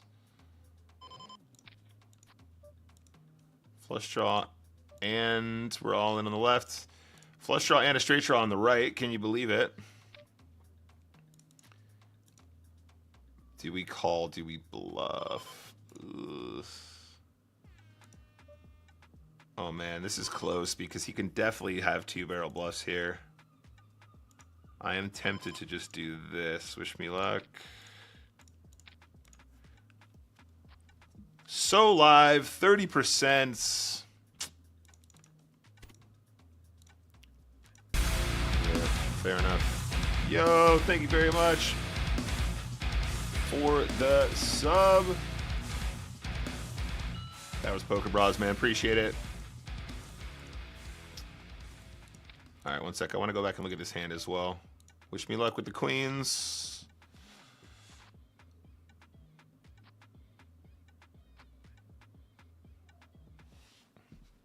Yeah, I want to take another look at this spot as well, guys. One sec. We win the 75. We don't win the 10x, unfortunately. No, of course it is Slurpee. I know what you're saying. I agree with you, by the way. I agree with you as well. It is actually sincerely very thin, but that's kind of like why I like it. All right, guys, just a moment, please. So,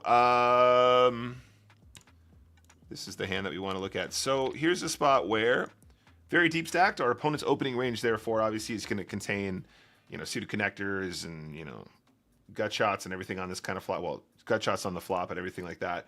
So we arrive at this point. We have the gut shot. He continues for a standard sizing. Definitely want to at least call here. On the turn, we pick up the diamonds. So we have the gut shots of the nuts, and we have the diamonds to the effective nuts. So at this point, our opponents can have some ace combos. They will have some weak ace combos as well that might not necessarily love the shove. They will have complete air in their range as well, which is super important. Having the jack in our hand means our opponents have fewer king jacks, which is probably reasonable. It means they have fewer ace jacks as well, which is a combination that probably quite happily calls. I think on balance, reg v reg, I think this is a very strong play. I mean, look, if you think about it in this way, he ends up having ace king here, right? And we still ended up having 30% equity when called. So if we end up having about 30% equity when we're getting it wrong, we actually claw back a considerable amount of equity when of EV, excuse me, when we actually get caught here. But like if your opponent is sitting here with like 8-5, 8-9 of spades or some shit like that, you know, whatever, and they're a reg, they're gonna bluff this flop 100%. They're probably gonna consider barreling turn quite aggressively here too. I think sort of in general, I think this line is fine. I actually would like to mark this one for review, though. Look at this one in GTO Wizard later on. This is the Jack-8 suited spot, shove turn. I am very interested to see how frequently GTO does this. The other consideration, however, is does GTO actually barrel this turn as a bluff as often as we might think? Because you're trying to get the 10x to fold, you're trying to get the Jack-X to fold. You're trying to target this exact combination to fold turn. You know, especially if it's Jack-8 without the diamonds. Calling feels fine. I think we have the correct price to call here. Like, obviously, we end up having, you know, 30% equity or whatever it is going to the river, right? We have 9. Well, we didn't know that at the time, but obviously the king is one of our outs, so we have one fewer because it's in their hand.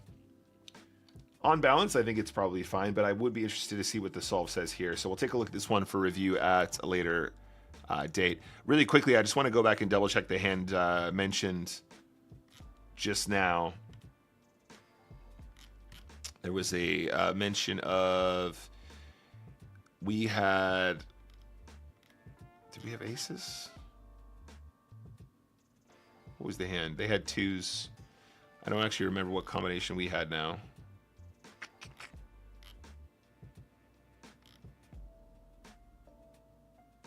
Do we have sevens?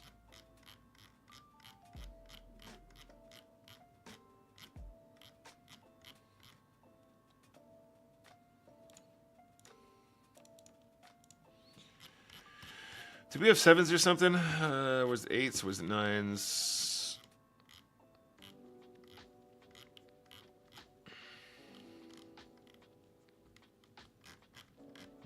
Anyway. I'm not trying to check that hand now.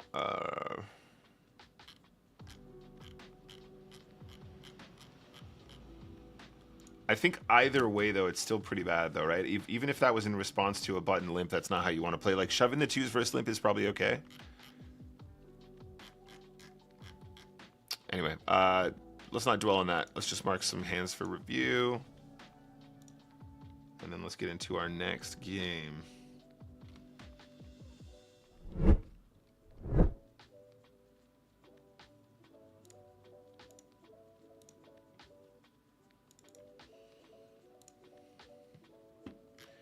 Onu, what's up? Welcome to Twitch again. Sorry, Slurpee. No, you're absolutely right. It is super thin. Yeah, I actually agree with your value bets as well. It was more player specific, right? Because of the way that they played their hands previously, like these sort of like leading a lot of random shit. It's a lot less thoughtful. And if it's a 9 there, it's obviously going to be all the other pairs that call too. So against that player, it's very thin. Against any player, it's very thin. But against that player in particular, I think it's a lot more value heavy. We had sevens and we shoved from the one. Okay, cool. Let me see if I can find it while this table loads.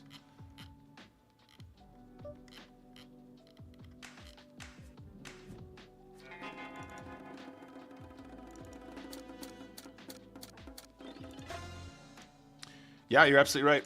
Yeah. Let me amend the note then, but it's still the same note anyway, isn't it? Regardless. Sorry guys, we have a spin over here. Let me try this really quick.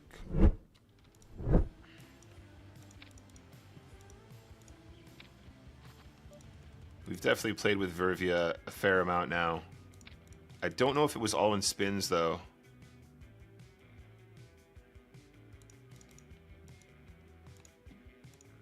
Yeah, you are quite right. How do I change the note now? This was against a player called Brittany. Brittany.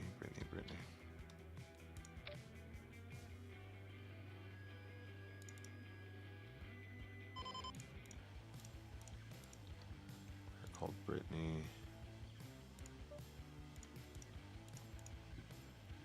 So if I do notes. Here we go. 4x, ISO, small blinds, multi-way, first button limp.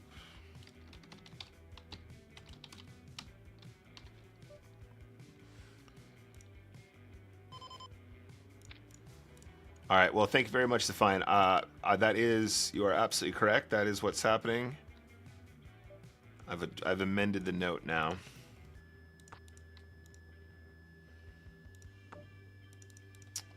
I'm gonna bluff turn bluff river here.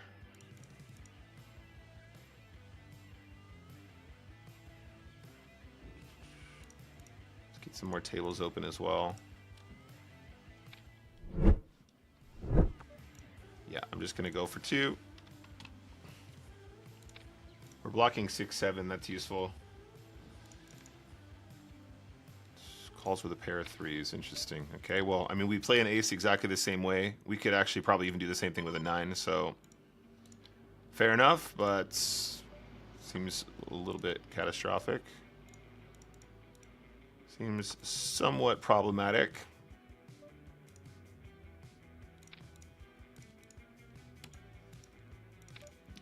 Do you think you end up getting in a lot of trouble in this spot? Lol, okay. There you go. That's another spot where I think raising the river is very problematic. So we're going to limp call the ISO here, guys. Try and keep some of those bluffs in. We have a very playable hand. Definitely calling here. Queen on the turn would be lovely.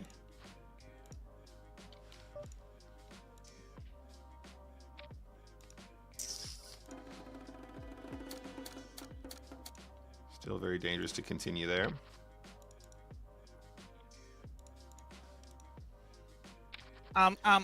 Actually, if only there was someone that was an expert at sub 25 big blind. That's what you sound like.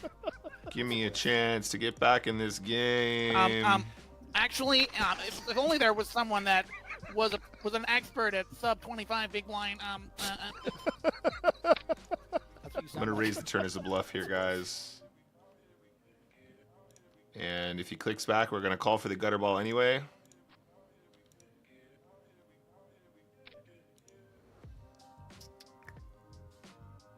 Yeah, unknown player clicks back. We're gonna give him a lot of credit there. But the price that they give us to hit the gut shot is just a little bit too good. Plus sometimes, the 9 or the 10 is still alive when they're doing something really wonky.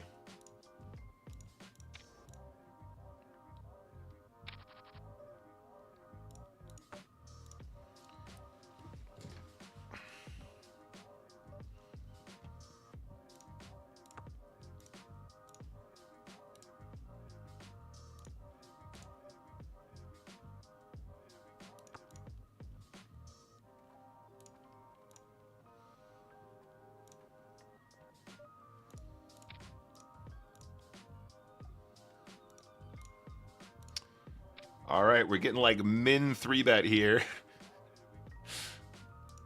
I just want to reactivate the action. I just want to reactivate the action so the left player can shove.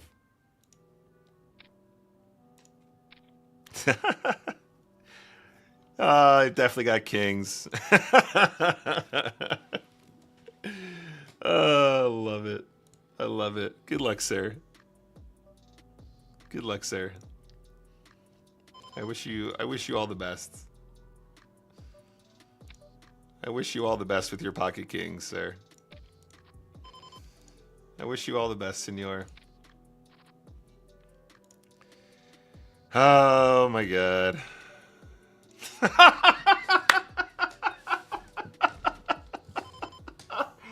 Oh! You gotta be kidding me. Are you serious with the Jack 10? He misplays his hand in the extreme. In the extreme. Actually hits running tens. What on God's green earth is this? What on God's green earth do you call that? My fucking God. Oh, Jesus. Oh my God, that is one of the worst beats we've suffered in a long time, guys. That is one of the most beautiful beats that we've suffered.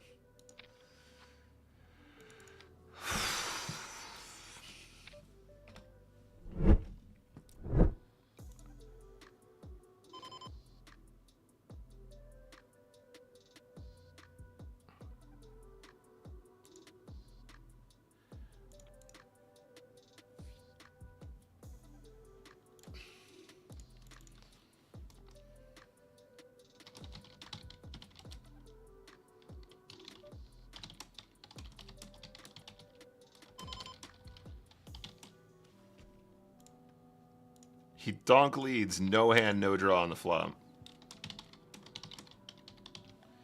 He donk leads, no hand, no draw on the flop. Hits a 10, rivers a 10.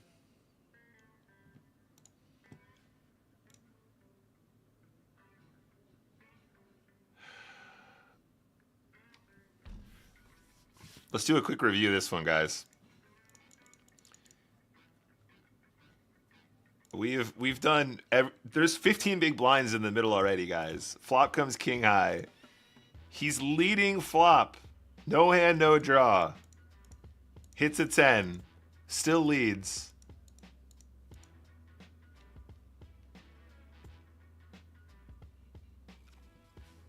This is, I mean,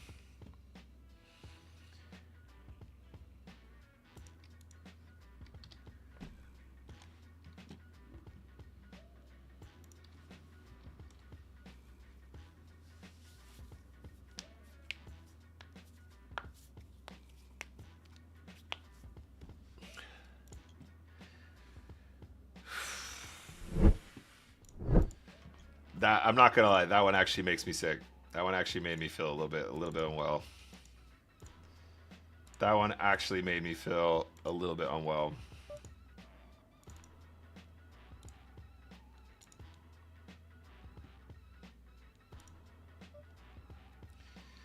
You were saying stuff about funny stuff happening at the 25s. Mate, I don't know what the fuck's happening. There was a while where the 25s were like the toughest tables on the internet, mate. It's fucking absurd. Cannot actually believe that. That is seriously blowing my mind.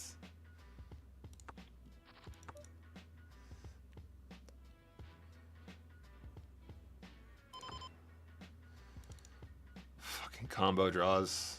Cannot believe how many combo draws I miss. Fucking hell. Yeah. All right, let's try and get back on track here. That's a good flop. Okay, we're back on track, gang. We're back on track. We are back on track.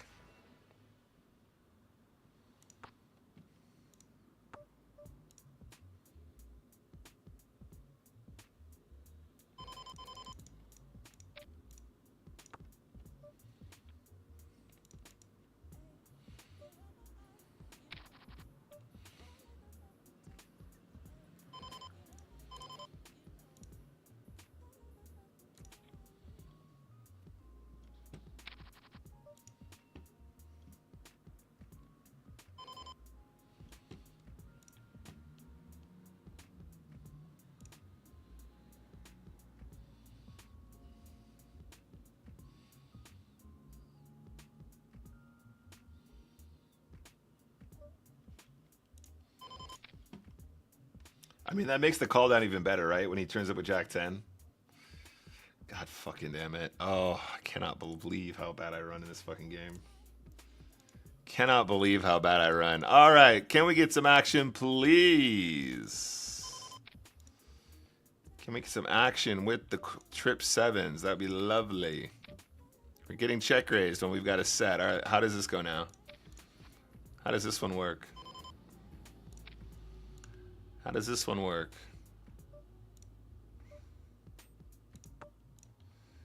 How does this one go? If this guy is 8-9, we're quitting the session. If this guy is 8-9, we're quitting the session.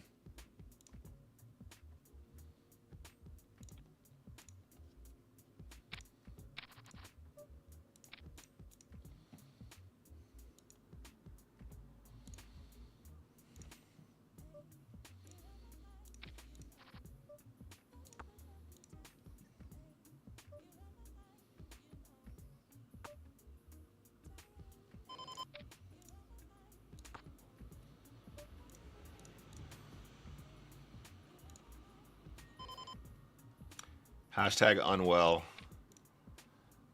Unwell indeed.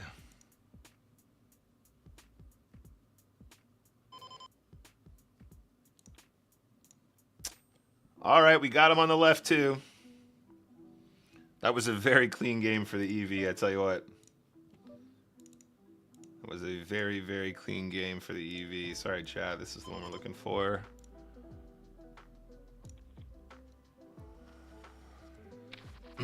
What's up, Jean? Over there on YouTube.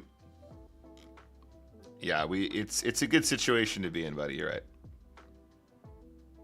The fucking hell. Oh, the Jack 10 suited, man. There's so much wrong with it. It's fucking insane. It's absolutely mind-blowing how much there is wrong with that. Oh, that's such a good turn. We have action from 2 players as well. 5 is mandatory on the 2 flush draw board.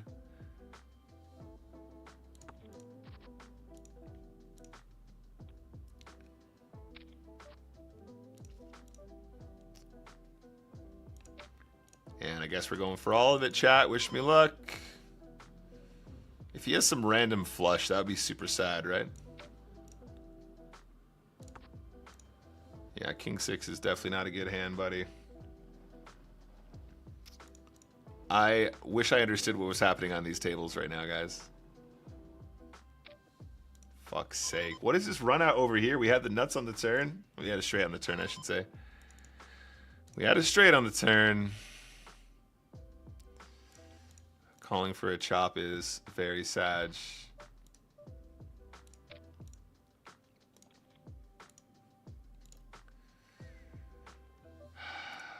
My goodness.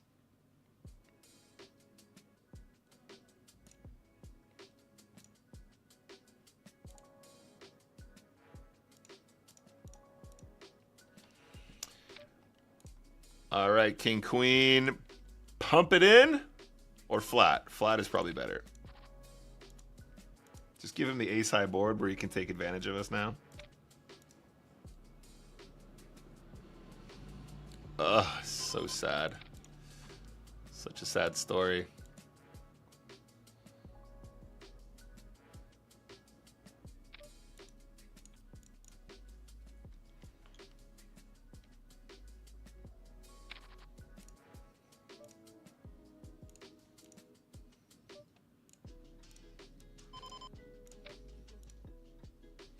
On the right, wish me luck. Jack 9 suited, too powerful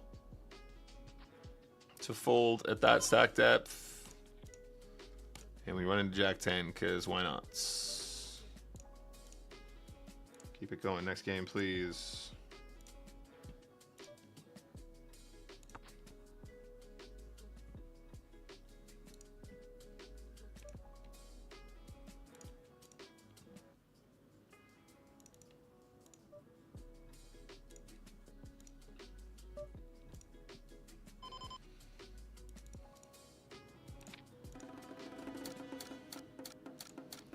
Nice. We've had some decent multipliers today.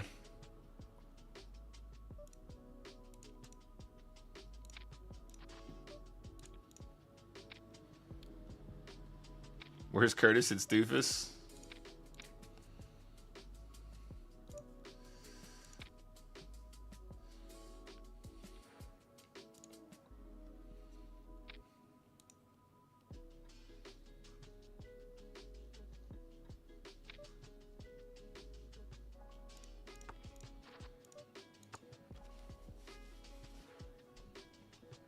Are you guys hearing table sound, by the way? I think I've resolved that issue now.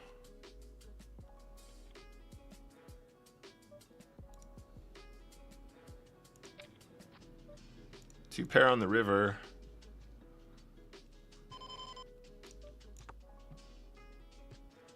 Go on, La Pinto. Check the river. 2.5, huh? You're telling me you didn't bet a flush draw on the flop. All right. Didn't bet his flush draw with a pair on the flop. There's a difference.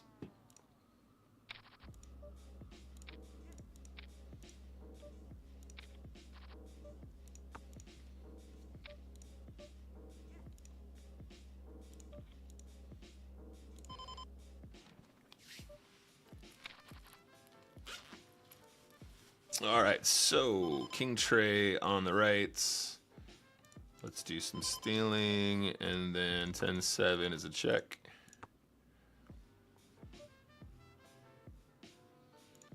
Fine.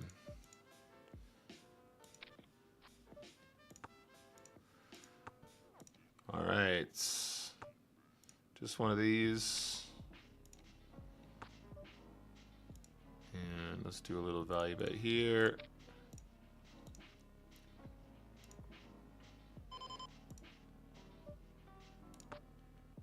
That is a good river. And now we're going to go for all of it, of course. If this guy slow played his ace, this is a great situation. Snappy snap. Why do you have Jack 10, senor? All right. Heads up for the 1-2-5.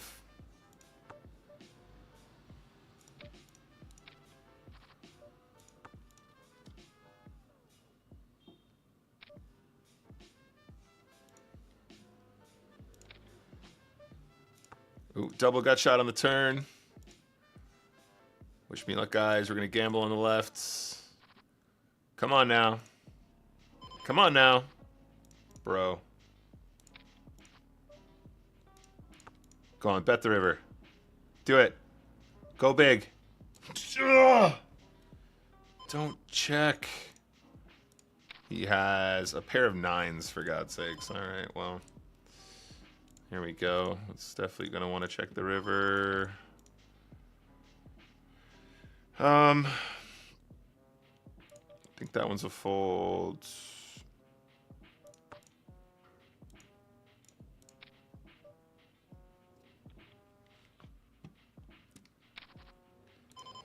Aaron doesn't like the table sound. All right, cool. We can turn off the alert. I think some table sounds are nice. The alert is too much, though. I agree with you. I didn't think about that, buddy. Sorry. Sounds. Time warning. Okay. Apply. Okay. That should be off now. Should we hero call over here? Definitely a call on the left. On the right.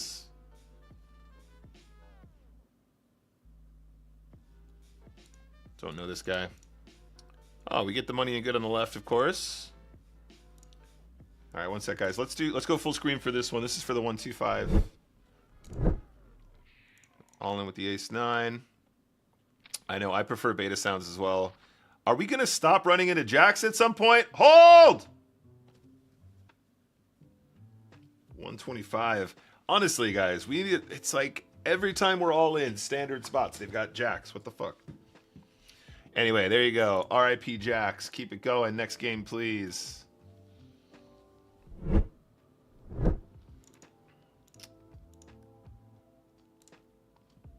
Let's play another game. All right. Next game. All right. Trays forever.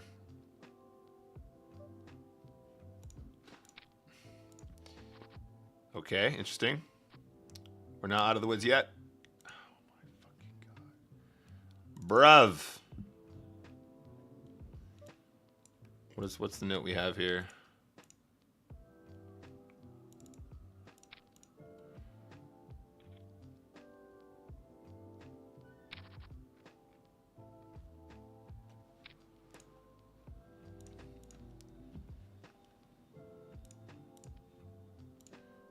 Brav.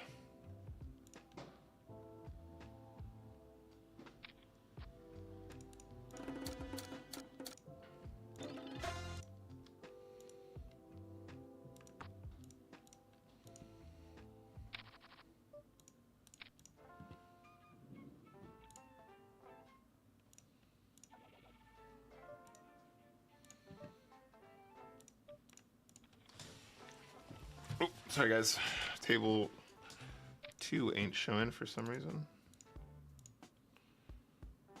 Okay, and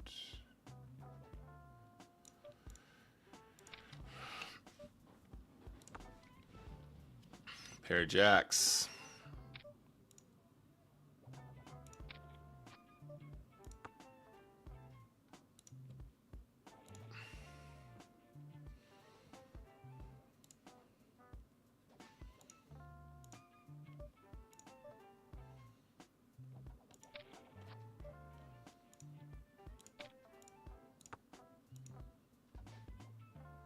Come on, bro.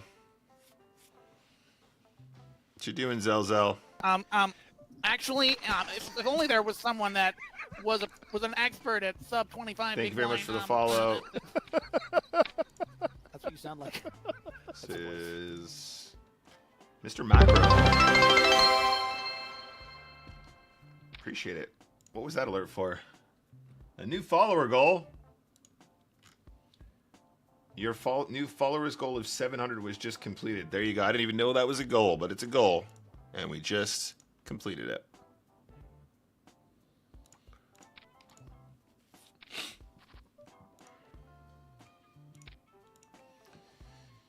All right. So here's the situation, chat. Oh my God. Just give him King 8 of diamonds.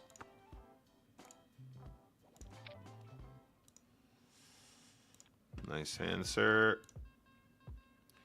Here's the situation, chat. We are currently murdering the $25 stakes, but we're running atrocious. We are actually running even further below EV than before. The dark side of spinning goes. We're starting to feel the true dark side of spinning goes.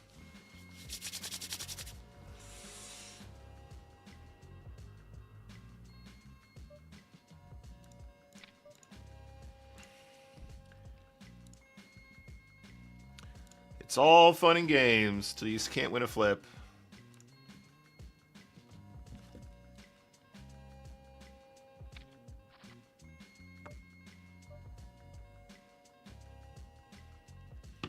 It's all fun and games so you can't win a flip.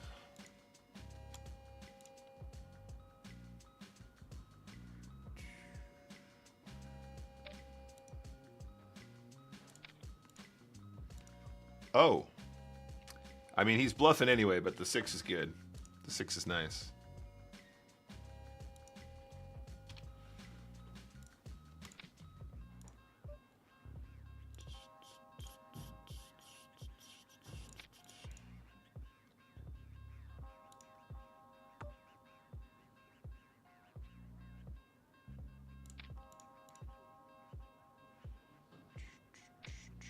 Oh, that's right.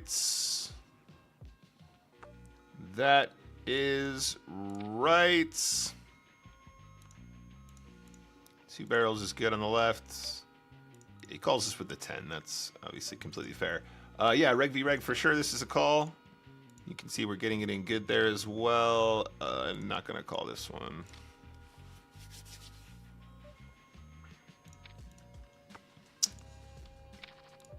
Can we grind him out here, chat? Heads up on the right, top pair on the left. What's up, Jose? Good to see you. Oh, that Ocho is very bad for us. That Ocho is very bad. We're definitely calling one big blind. Lovely. The one big blind barrel with the tray is probably okay as well. I don't mind that. And definitely an all in here. Wish me luck, guys. 2 live cards, 41%. No problem. Not a problem. Get the fuck out of here. Get the fuck out of here.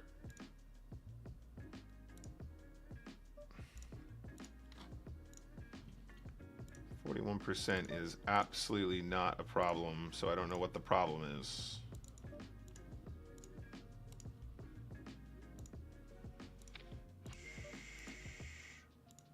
On the river, I'm going to consider calling with the jack. I'm not going to lie.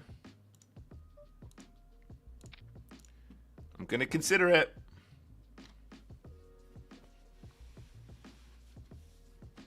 I'm going to strongly consider calling this river bet with the jack, guys. This is a good run out for our opponents to bluff.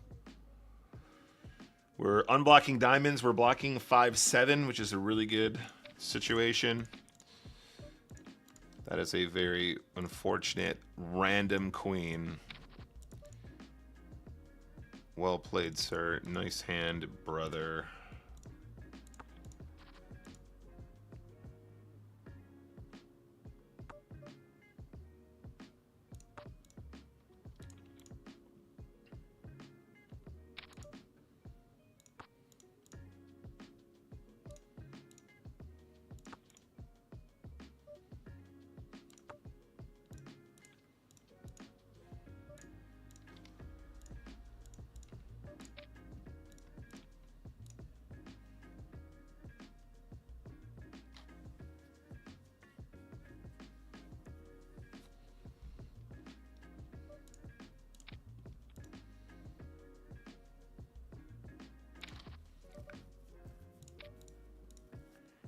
All right, so we limp the 5s.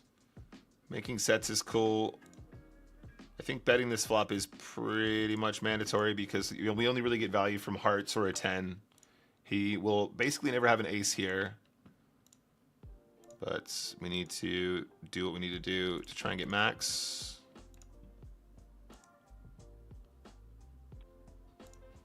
No action whatsoever, unfortunately. I think checking is really unbalanced.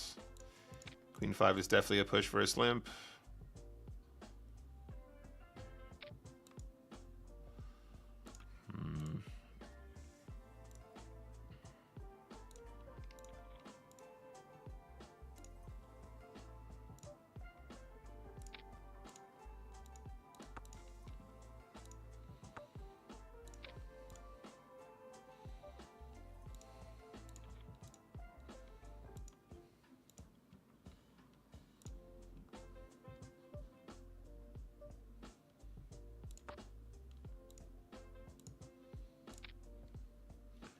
Pocket Jack's all in. Oh, big blind wakes up with a hand. It's Doofus. And just when you thought it wasn't possible,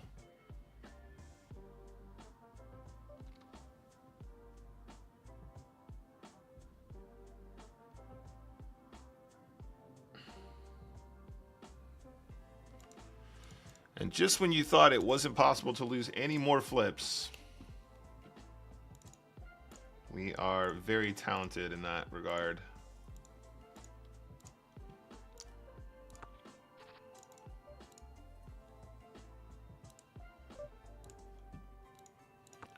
One of our many talents.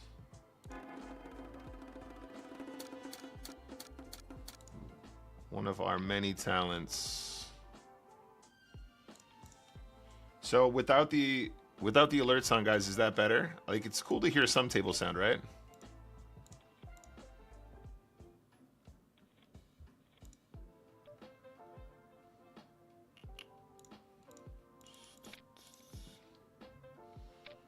And can we get some action with the Jables?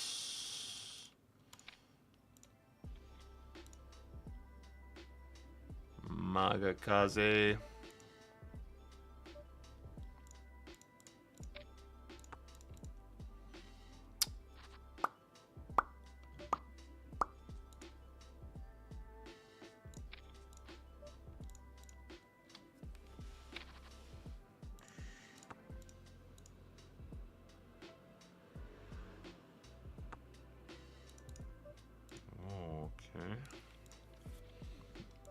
Very interesting.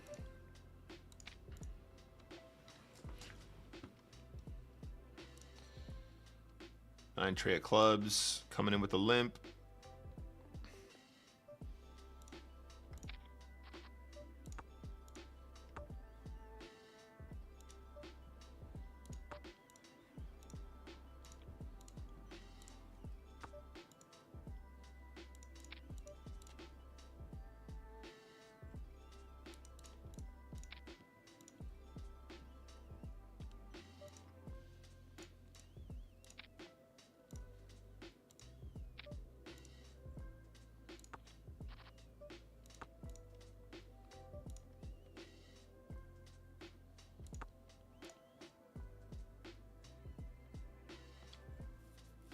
Checking on the turn. Obviously, the intention is to call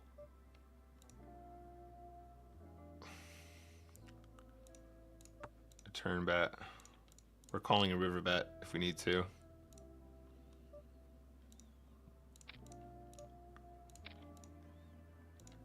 Nice. Catch a little bluff. We don't mind catching a little bluff now and then. Table sign is nice, not the alert. But the alert's off now, right? You're not hearing it anymore?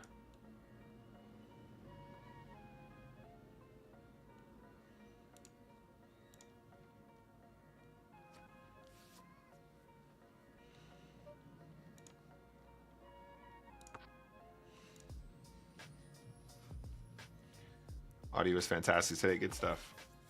Glad to hear it. Nice. We saved a few big blinds there by not c-betting the flop at this really shallow stack depth, which I think is quite valuable. We're going to actually put this one into the ISO range. Fudge. Not a good situation there.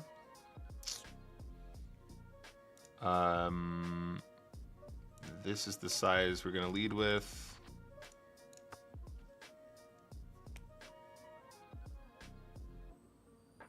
And then we are going to check because we'd like him to turn his misdraws into bluffs.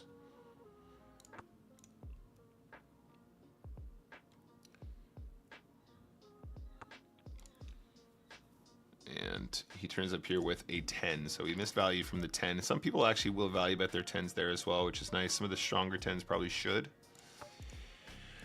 So on balance, good spots. We managed to get 2 big blinds as a lead, though, which is always good. Trapping 7s here.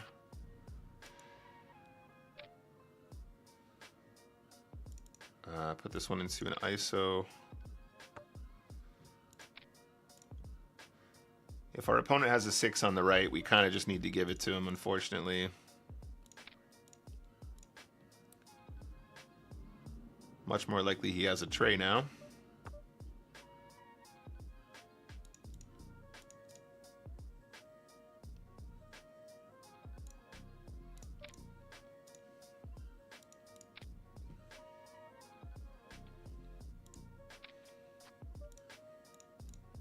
We're going for all of the chat. Wish me luck.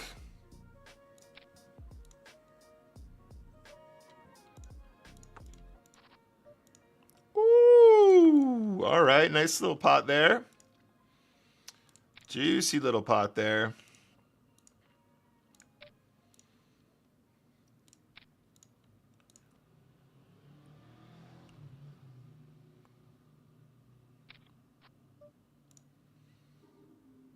This might be a really bad river. I can't tell.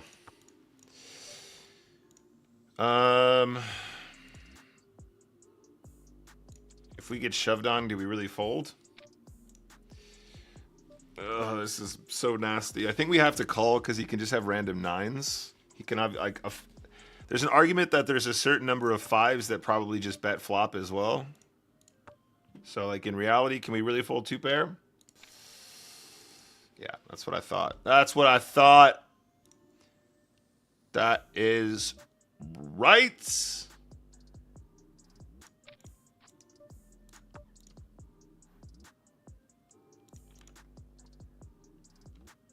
Actually, Thank you very much if for the only there was follow. someone that was an expert at sub 25 big blind. That was Ren. How you doing, Ren? That's what you sound like. Welcome to the stream. That's your voice. It's Ron, excuse me. Ron up. All right, so obviously a very clean game on the right. Very, very spicy indeed. Okay, cool. As long as it's off, that's good. Very spicy game for us. Let's get this one full screen. Can we make a combo draw? Once in our lives.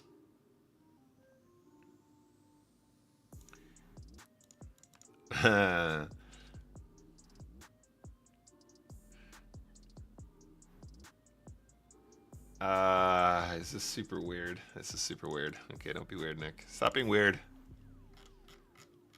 Don't be weird, mates.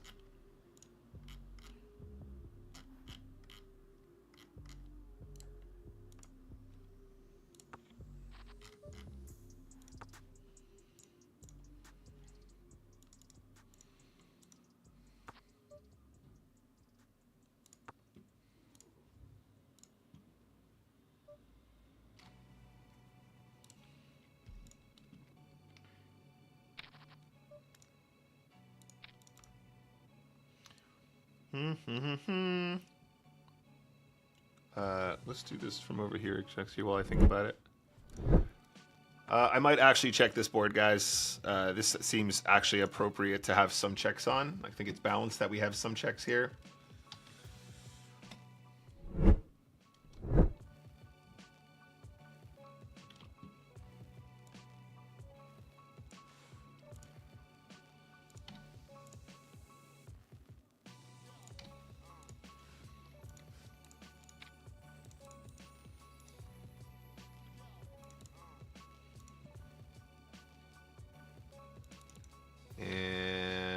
Ace deuce. We're gonna run this one. Not a whole lot we're gonna do different there. Pretty much any player type as well. Queen 10 push at 9 effective, 8 effective, excuse me. Yeah, Tom, I know. I completely agree, mate. All right, wish me luck, guys, for 50 bucks. Domination. Oh, the baby. All right, that's a bit more like it. All right, so how are we getting on so far today, guys? I think we're actually probably having a very good session in EV. Just at a glance, I'm trying not to look at the day graph because I get in a cycle of refreshing it too much, but I can tell by our year graph that we're putting in a good shift here. We're actually winning EV, but unfortunately, the poker gods are being cruel. I'm not going to lie, guys. I'm enjoying the two tabling. I am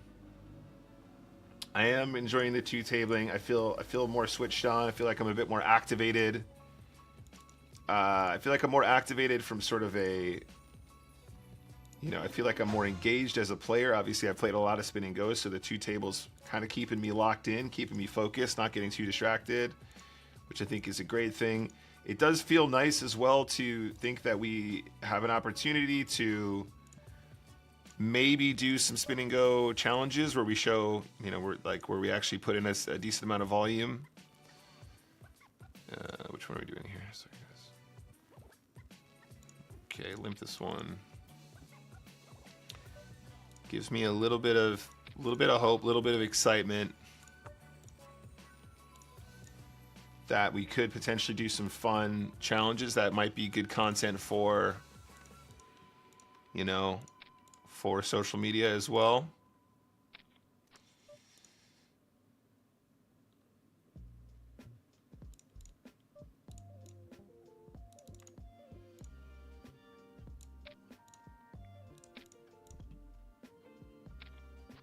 Just get there. Oh, is this the most annoying river of all time?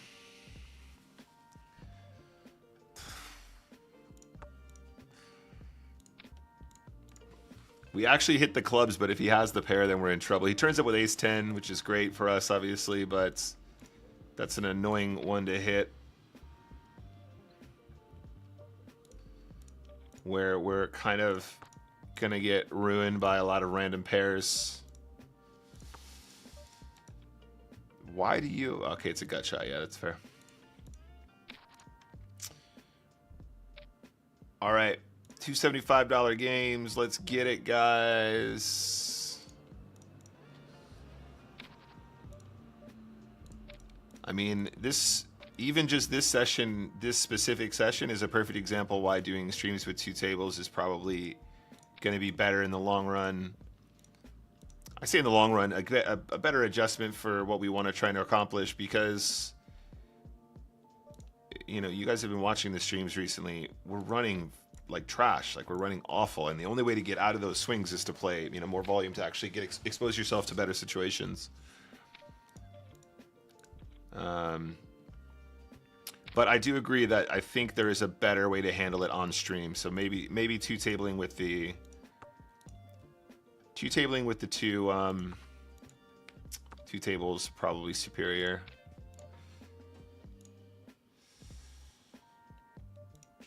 Yeah, we're definitely gonna bluff again. Do we even have to bluff? That's a real shame. He probably calls that one anyway.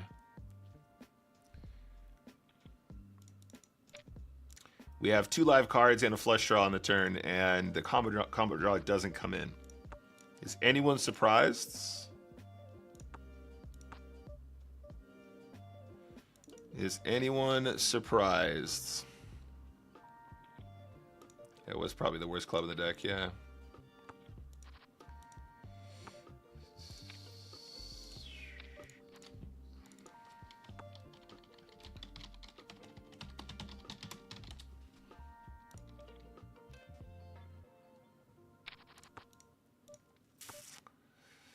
Okay, we're actually going to go for value now.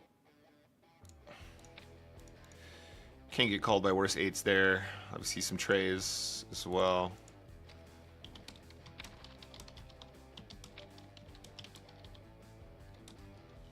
Something like that. I don't really care. That's all the note I need right there.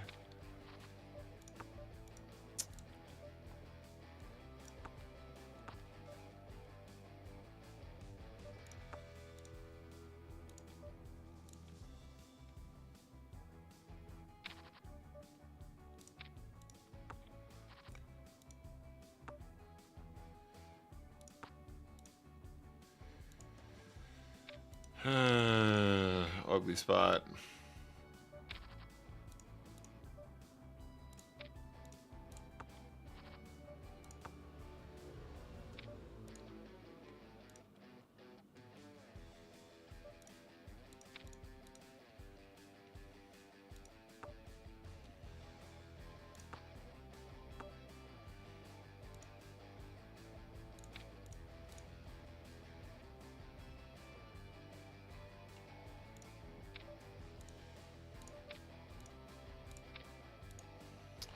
Nice trap here with the ace-king. Ace-4 suited is obviously going to go in no matter what. So really not too much to write home about there.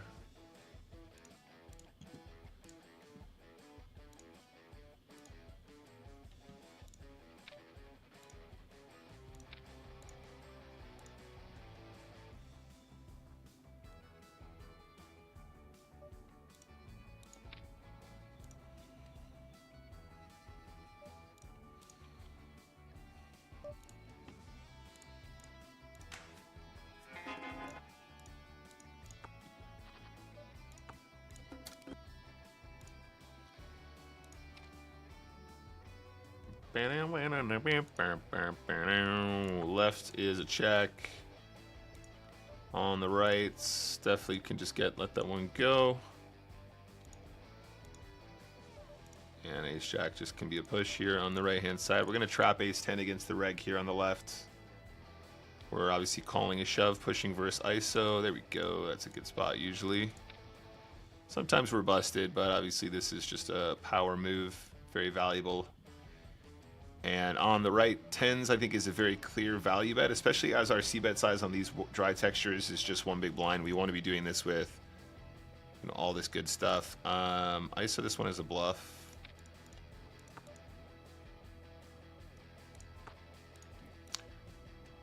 And on the river, we have a decision on the right-hand side as to whether or not we call a river bet. If they're not betting, it means they don't have a queen. I think the jack is a pretty unlikely part of their range. This is obviously a trap on the left, guys. Domination situation. I think we're going for value on the right now. Want to get called by the 7x, 3x.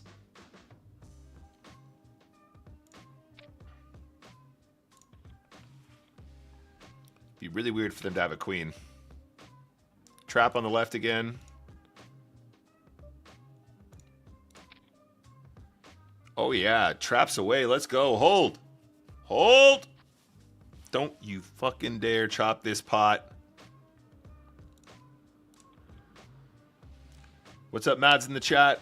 Profit for the day so far. Let me actually get that. Let me show that to you in a sec. Profit so far today. Or profitability, I should say. I don't actually know if we're in profit yet. Filter. Pocket 8's definitely a call. Wish me luck. Oh, that's a great one. Deuces is fine to shove, though. Session today. Apply. We're down $100, not including these games. So that's $100 with two $25 investments, but we're running pretty far under EV. You can see the graph in a moment when we check it up. I will show all graphs at the end of today's sesh.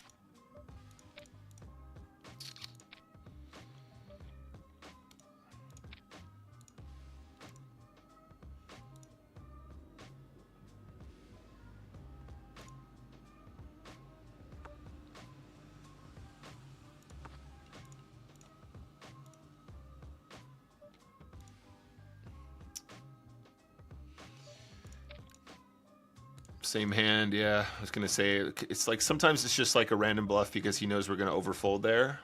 And then sometimes we just have the same hand. Limp. I think we can lead this turn now. 2x. And then possibly a blocker bet river. Beautiful stuff. Value from some of the weaker stuff. He has a queen here. Fair enough. The blocker bet's nice because we still get called by weaker, but we also end up getting information if they're going to rep diamonds or whatever. That's a spot where they probably, like a lot of, it's difficult to explain, but basically on that turn in river, and especially given the way it was played on previous streets, our opponent is going to either have a made hand or they're going to have a draw on the turn. And if they have the made hand, they always just flat. I think we might have to call this one, guys. Against a reg. I think we have too much equity. We're actually ahead of the deuces even. That's cool. Let's go. The 9-high counterfeit. Beautiful stuff. So ISO to 3 with the 10s, none all in. Calling a shove, obviously. Otherwise, we're going to get here. Now, this is a tricky one to play correctly. Feels weird not to bet. Obviously, our opponents will have a king here once in a while.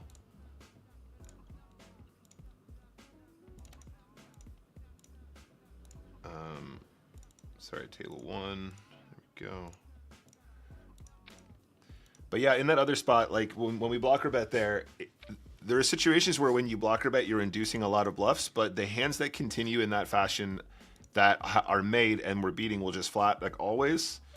And then the hands that have improved on the river as a draw or perhaps two pair will represent themselves like sort of accurately or honestly.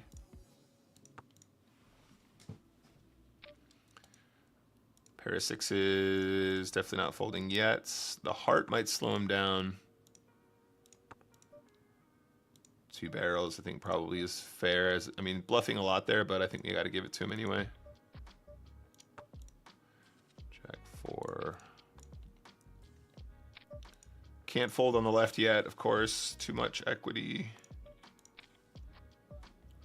On the river, do we dare check again? Do we dare check again? I think this is the spot where we might induce some bluffs, which is really nice. Go on, induce. Induce! Doofus is always throwing garbage at us, man. Doofus has an issue.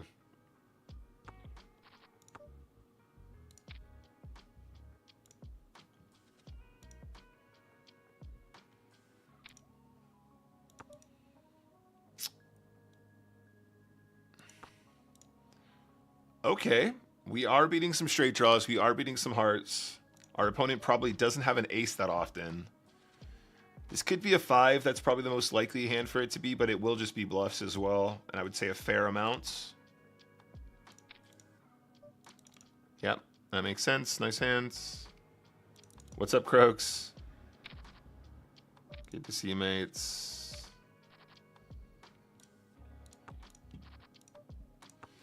It's a good size. You obviously want to polarize there. That's the same size we use it for bluffing too, so it's all good. It's a very specific hand that they're probably not supposed to have as often, but I think that that is completely reasonable. And we have a very nice little bluff catcher there as well, which is always very cute. At this stack depth, we just push the ace-7. Ooh, get called by ace-5. That is a lovely treat there. Don't chop this pot.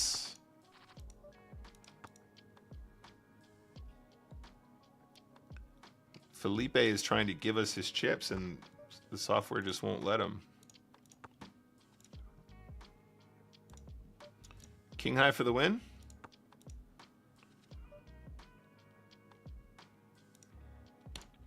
King high for the win. Yeah, boy, must have queen high. Must do. He's got queen 7, yeah. All right, limp the ace tray.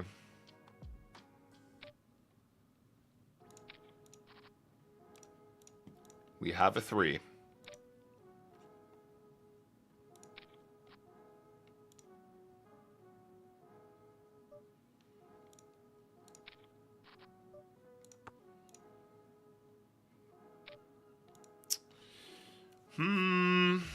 Not sure.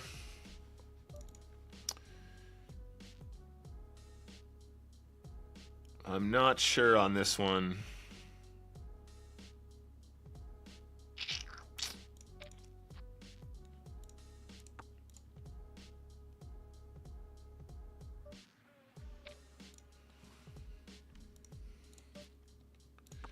It's a pretty bad run out, even if we were winning at some point.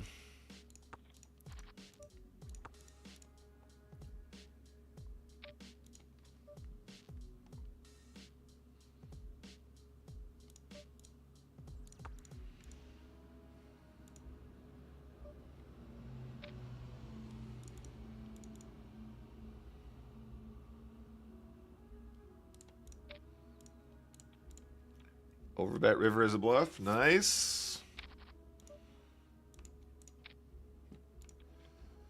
Try and claw our way back into the lead here. Can Felipe call us with another ace-5? What? Oh my god. Bro tried to give us his chips and now he has aces when we have ace-10? 12 big blinds effective? Like, fuck is this, mate? Guys, I don't know what's going on this year, but not only are we running bad when we get it in good, but we are being cold decked to oblivion. How many times have we got it in today and just run into a pair? Like, come on. Oh, sorry guys, that should have been a call. Beautiful. A little bit of run good is always nice.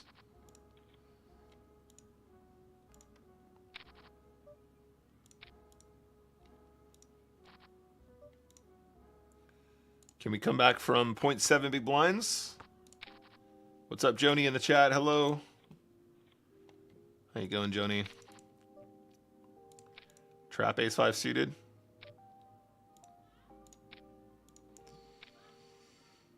Getting it in good here is lovely. That's a bit more like it. 75 bucks in the bank. King deuce on the comeback over here. One big blind on the left.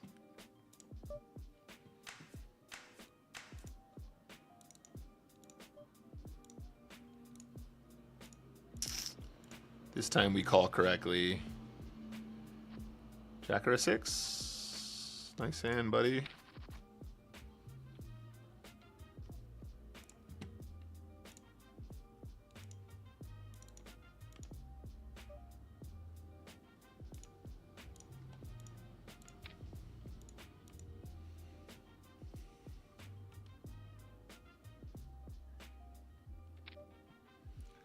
Joaco. Slam it in against Joaco here.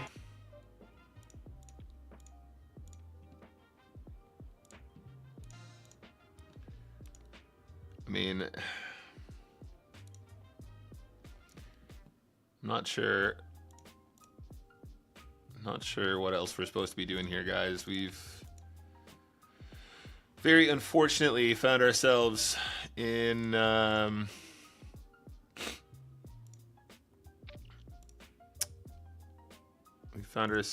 very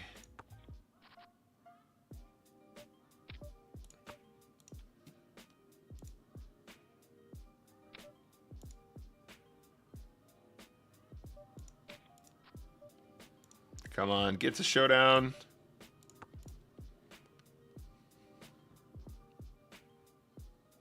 Just check.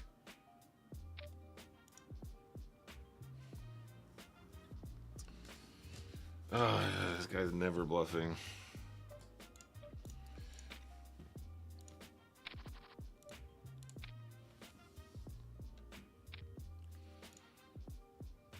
Easy comeback. Oh, come on, bro.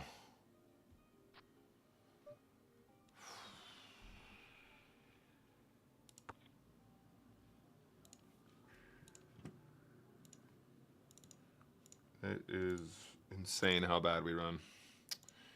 And spades are good.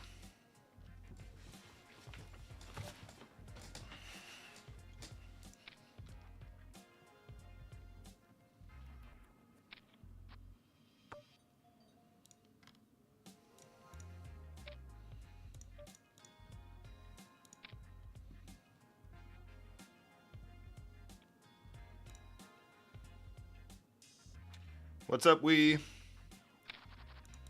Good to see you, mate. Kawako. You kind of says, help Nick, much love. Thanks, dude. We're trying. We are definitely trying our best out here.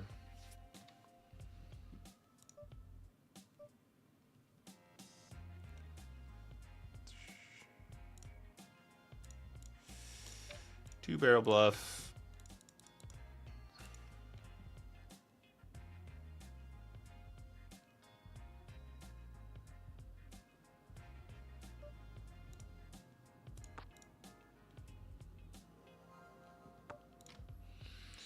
Do we triple is the question.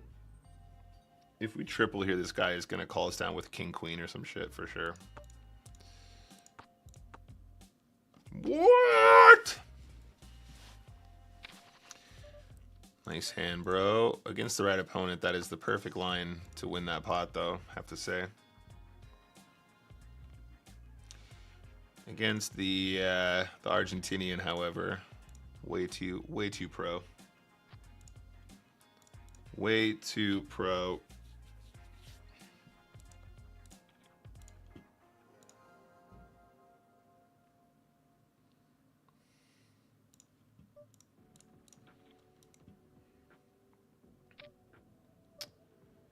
Definitely a call on the rights. Should be a nice favorite here. Oh, I see. Okay, I see what you're saying. So we're not allowed to win the all-in. Okay, I understand. I see what you're saying, buddy. Yeah. Yep. Understood. Yep. Makes sense. Yep. That's right. We run bad. Forgot for a second there. Forgot for a moment. King of poker.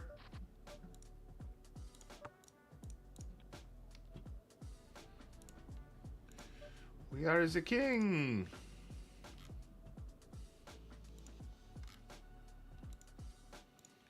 We are the king.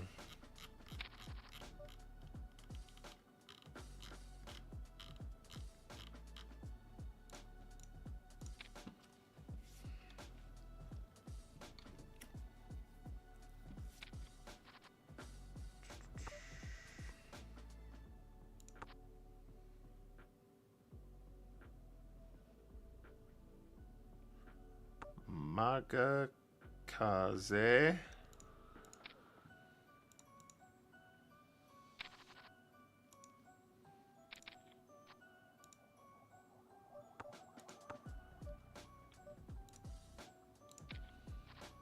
That works.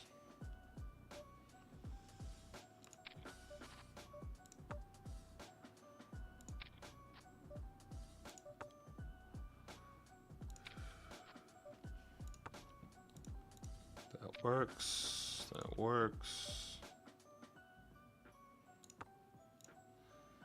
A7 is the nuts. What? A7 is the nuts. Ace hand, buddy.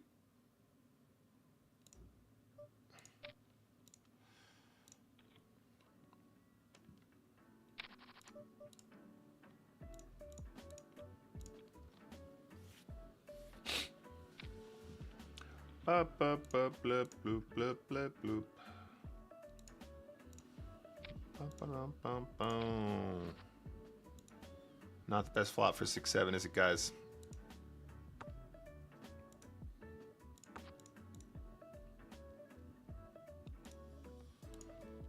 Dum, dum, dum, dum, dum, dum, dum, dum, dum, dum.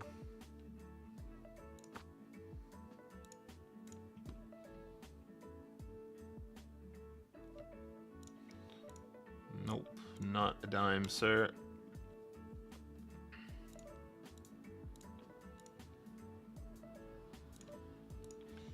Not a dime. Queen 9 suited can definitely min raise here. And it's a good situation here. It's a good second pair. I would say probably good to go like this.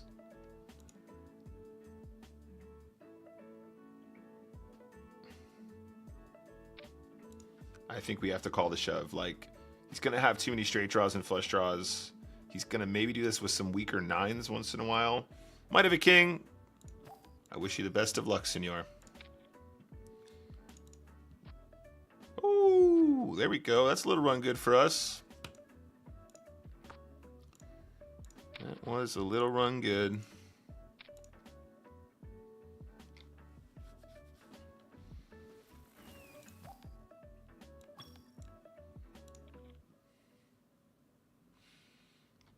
Mr. Buffet says spins are so tilting. They can be tilting. I actually don't usually find them particularly tilting. I've played so many now, and I know what the variance is like. We've had a fair amount of tilting situations today, though. I don't mind the bad beats. That's kind of just whatever. It's the cold decks that ruin our EV line. Those are the frustrating ones. We've been cold decked within an inch of our life this year so far. We've run very, very far below EV in our all-ins as well. And between those two, we've actually still managed to eke out a very respectable EV line. So I'm feeling really good about where we're at right now. I think we're playing very good spin and go. The fact that we can still have a really strong EV line despite the number of just straight up bad beats we're encountering, and also the cold decks probably being more relevant to that conversation, is very, very good. Like, we're encountering a way above average amount of this is a standard open, and then, or this is a standard shove at 6 big blinds effective and they have aces. You know, we've had that. We've run into jacks 3 times when we're shoving to put a player all in for less than 10 big blinds. King, queen. It's just a majestic, beautiful hand. This one is a steal. Definitely not folding yet. I mean, if Felipe is bluffing here, I'm going to be really impressed, but don't think this is how people bluff. I mean, I think he thought he was value betting. He was playing his hand like a complete monkey. Convinced us to. He was bluffing with the bet. He was bluffing with a hand that he perceived to be a value bet, I think, which is kind of hilarious. And on this river, we need to seriously consider whether or not we're hero calling with ace-3. Our opponent will have missed hearts. Our opponent will have missed straight draws. Nice. Oh, little shuffle there.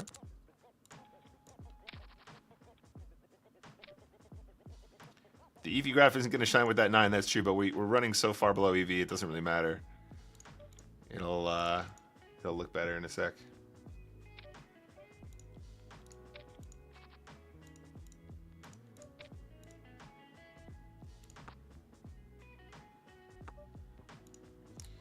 We're going to start repping.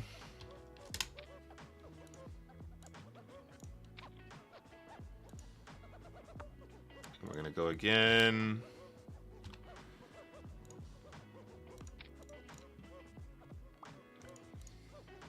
Doesn't want to fold top pair. Fair enough. This is a call versus a reg. Wish me luck.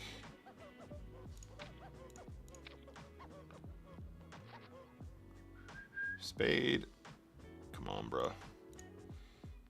And that is a straight on the river for Felipe, who again wanted to give us all of his chips just a moment ago.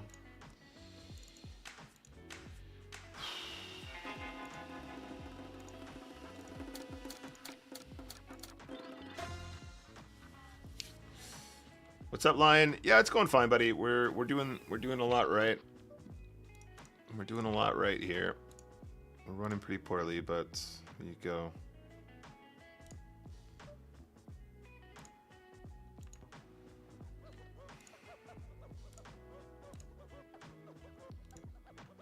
Yeah, we lost that flip as well. Cool. Story checks out.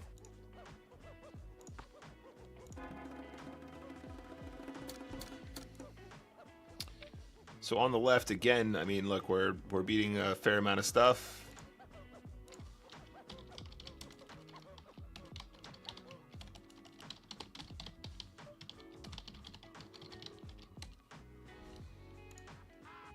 I'm not really sure what we're doing here. I think we're folding.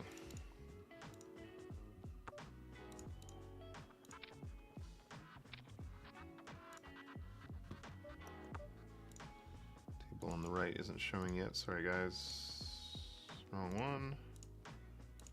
This one. We have a straight. That's nice.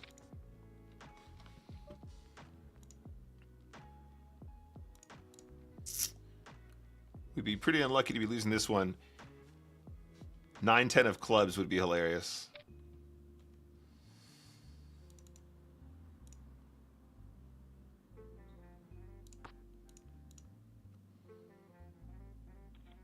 Beautiful.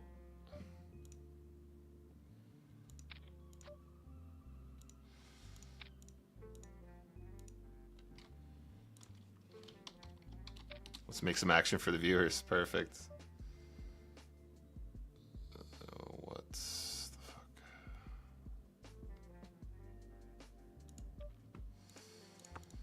I don't know if people bluff like that.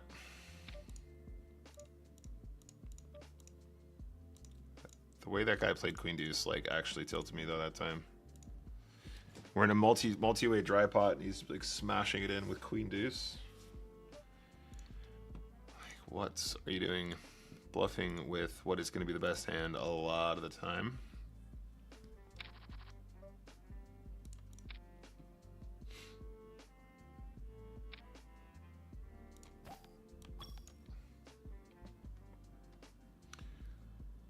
Just give him King Queen. Actually, if only there was someone that Thank was you so much for the an follow. expert at sub 25 big blind. GG's Ovinus. That's what you sound like. Nice work, buddy. All right, let's fire one more game here on the left.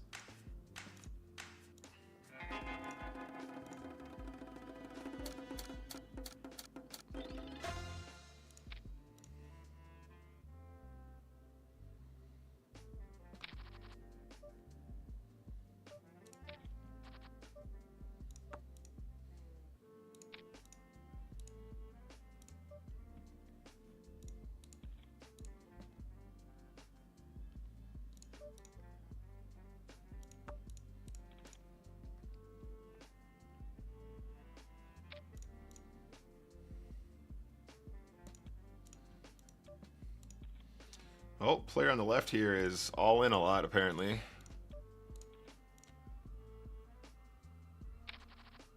Bodilla might be on tilt here.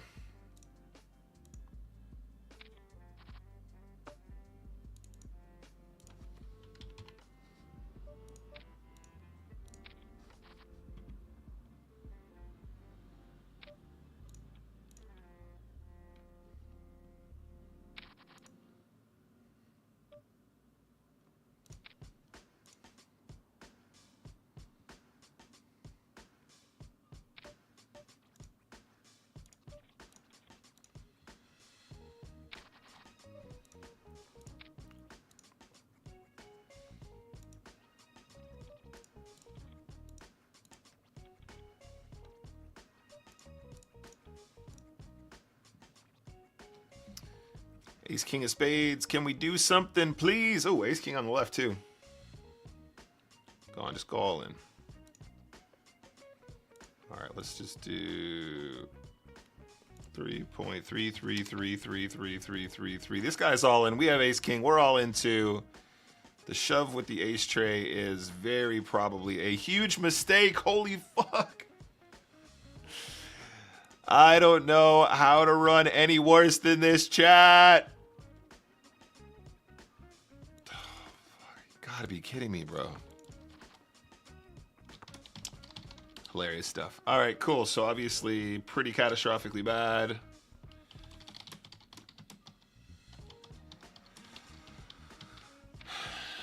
We are gonna run another one on the left. Let's keep that volume coming.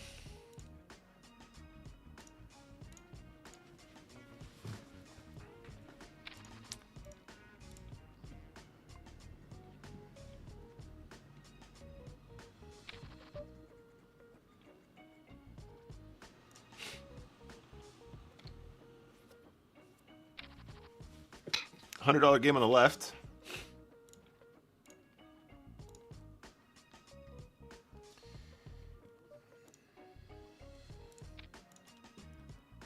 All right, let's make him count, guys. Last two games probably of the sesh. We have some review after these as well, so don't run off, guys. I think we have 2 or 3 hands marked for review that we will be taking a look at before we wrap things up. Fear not. I would say overall we've played exceptionally well today. I mean, I think we've ended up having a very respectable EV here, despite literally being cold decked everywhere.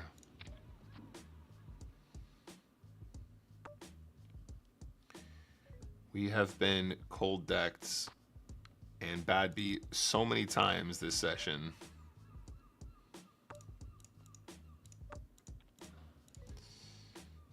Got river there too.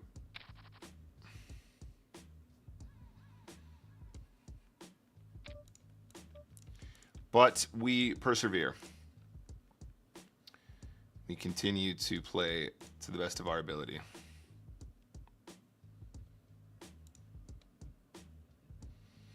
Ed K says, feels like my recent sessions. It's been pretty brutal. Need a haircut, chat. It's getting a bit long. Starting to look a little bit preppy. Yesterday, Croaks was saying, probably as a joke, that since your red EV graph is negative, you're saying you're a nit. What is the rationale for this? Sorry, my interpretation of EV graphs is very poor. So he is kind of joking, but basically, if your EV line is, there's usually a trade somewhere, but there should be a happy medium balance. Wish me luck, guys. For the $100. Nice. We're gonna do this. We're calling a shove if we need to. So Lion King, remember that the red line is an indication of your profitability at non-showdown. So if you bluff very aggressively, it is possible to have a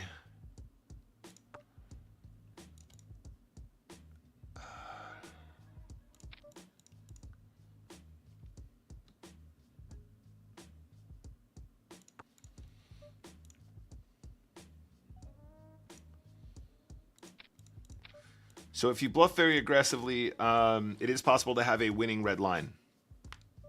Oh, Croaks can explain it now in chat.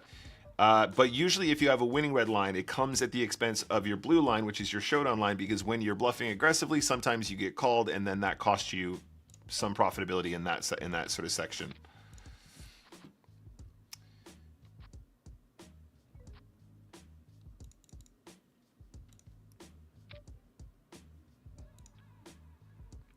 Basically, if your red line is higher, you take pots down without showdown a lot, aka make your opponent fold. So you have an aggressive style of play. Yeah, exactly. He's pretty much summed it up there.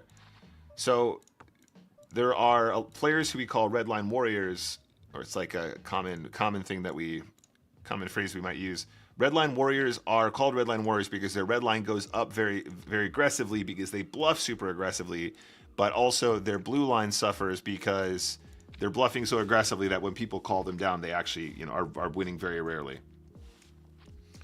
Oh, we got rivered on the right. Is anyone surprised? Is anyone else surprised that we got rivered? All right, last game of the session. We'll do some review, gang.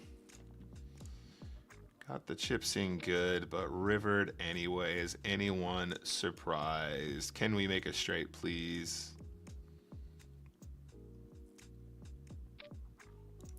Can we make a straight, please?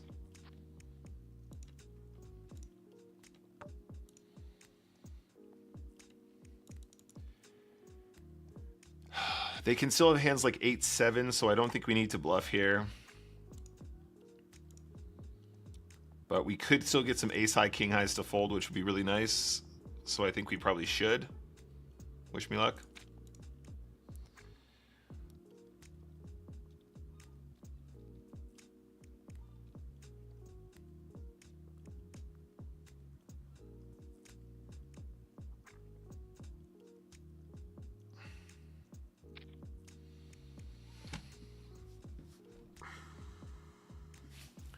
We've actually made the absolute perfect decision as well. That just goes to show you how much people hate folding on the double paired boards. Like, in order for us to actually have a bluff in this situation as well, we pretty much have to have exactly our hand. Like, all the other hands are a 9 or a 5. Do you know how much of our range we just don't even want to bluff there?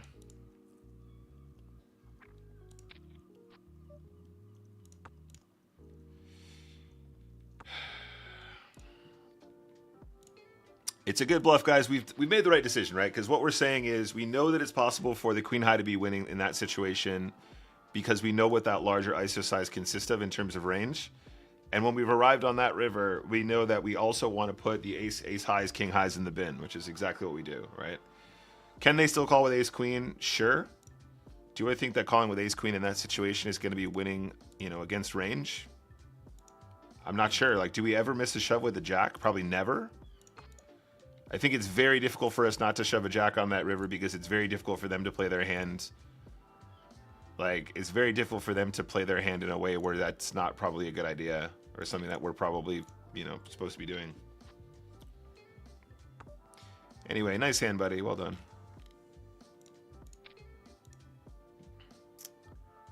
Nice hand, senor.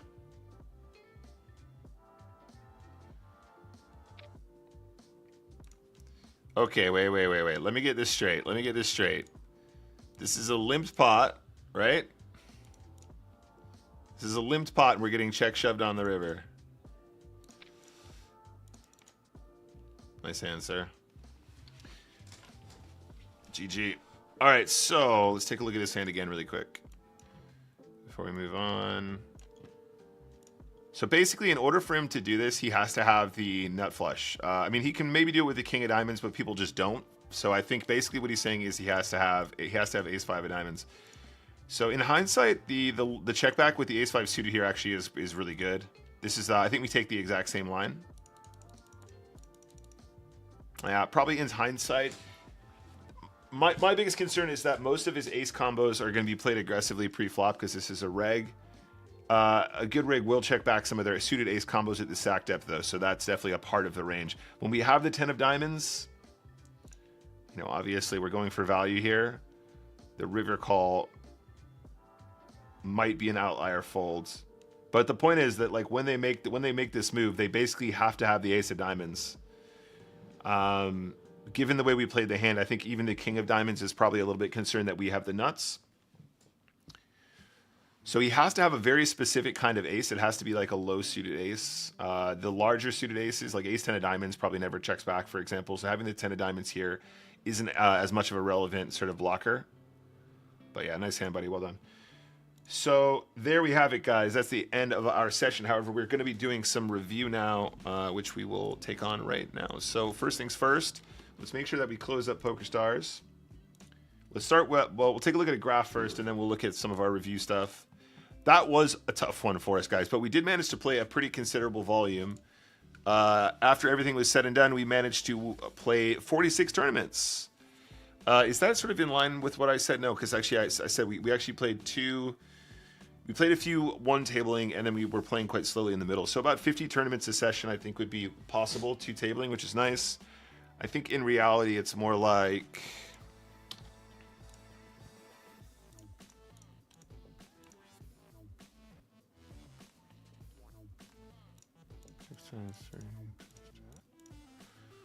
Oh, okay, cool. Actually, that was considerably more than I thought. Okay, fair enough. That's interesting. In any case, let's take a look at a graph for today. So today's graph, guys, very, very tough one there, especially towards the end. I felt like we were getting some, like, seriously wrecked. We ended up winning about 0 chips overall in EV, but we ended up nearly 4,000 chips under EV, minus 3,500. So again, another brutal one for us in terms of like, you know, running below EV. I would say also a pretty considerable number of cold decks. I mean, a lot of the downswing here was associated with some pretty severe standard spots, all in, blah, blah, blah. Not complaining. That's how it goes. That's just part of the game. But it doesn't always mean that, you know, we're making mistakes when the EV line is going down, right? Because there's just situations that are unavoidable when you're getting pairs and against pairs. You know, you're shoving ace queen, they have ace king, blah, blah, blah. Overall, I would say that we were pretty tough in this. We ended up down around 200 USDs, unfortunately. Let's take a look at our big graph. Let's take a look at our year so far. You guys can see we've reached a bit more of a plateau phase. We want to get more into the climbing phase. This was us, you know, playing good, running good, and all that good stuff. Obviously on a bit of an uptick as well, but we just got to put in more volume, and I'm sure we'll conquer this variance. Still an overall chip EV of 59 chips per game this year. Very profitable. Just need to play more volume to improve on that. So I've closed PokerStars, guys. That means we can make reference to some more advanced sort of study material. If I open up this, we can try and find these hands. So ace 8 suited. One is pre-flop, so we can open up the Nick Walsh TV chart pack for that. And then one is going to be in GTO Wizard because it was a post-flop situation in the 10x multiplier as well.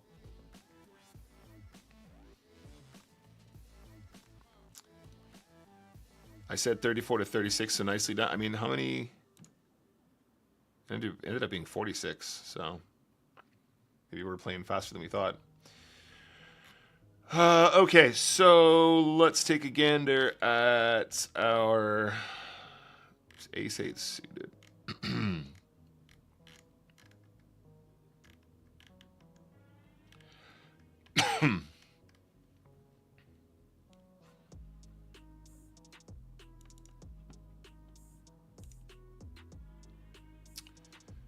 Okay, cool. Yep. So this is the exact spot. So player shoves 13.6 big blinds.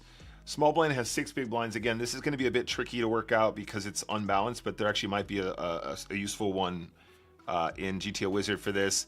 And then we end up calling approximately the same number of big blinds, 13.6 here. We had the player covered. I'm almost positive ace 8 suited is a call here, but let's take a look. Just really quick. Oops, I keep pressing the wrong button, guys. Sorry about that. That's for when we have a guest.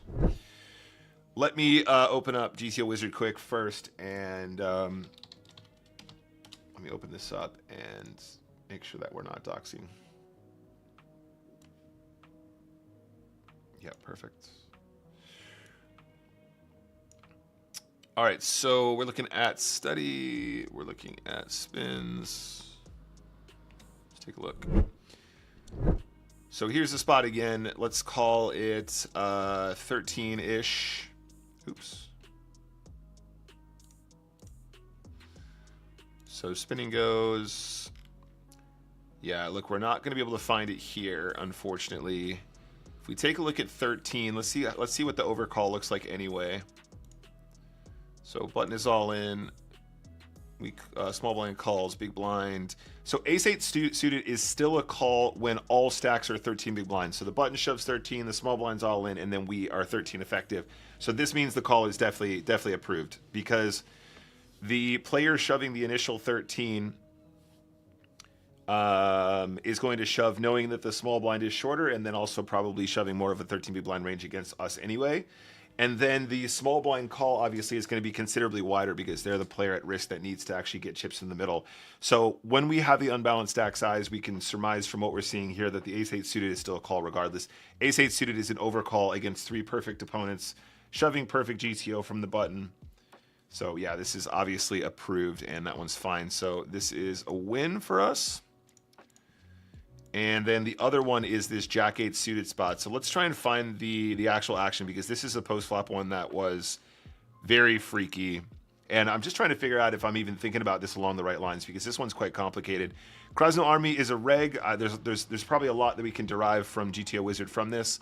The pot starts about 25 big blinds effective. There's an open, and we call in the big blind with Jack-8 suited, which I think is about 100%.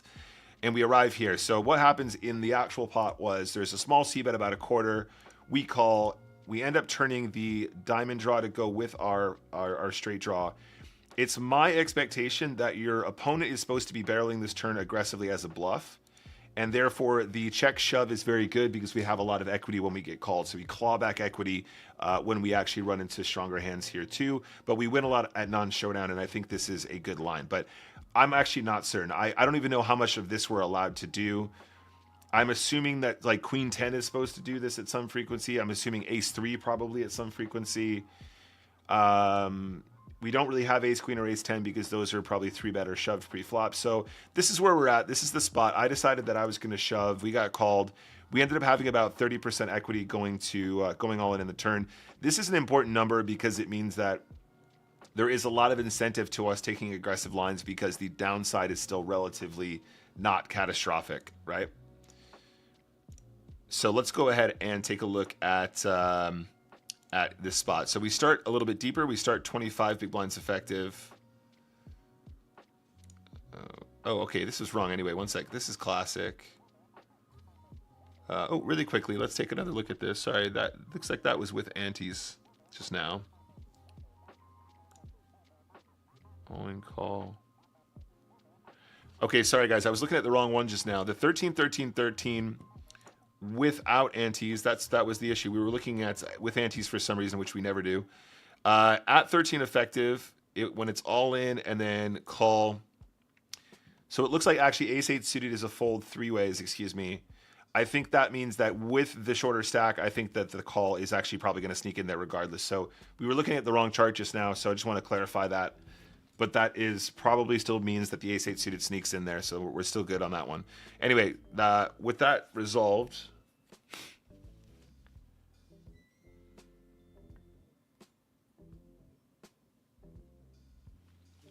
one sec, they might even have the split here. 13, 6, 13. Yeah, this is the exact spot actually. 13, 6, 13, right? Okay, cool. So all in call, and then ace-8 suited is a call. So this is the exact chart. I confused myself with the settings here, but ace-8 suited is actually a perfectly solved spot that we've seen here, so that's good. Anyway, we're looking at 25 big blinds effective, and that's pretty much the setup. Yep. So there's been a raise to 2. Small blind has folded, and now we have Jack-8 suited, which we see as a call. There is a tiny amount of shoving, but that's obviously not important. We're just going to call. And then the flop is 10 of hearts.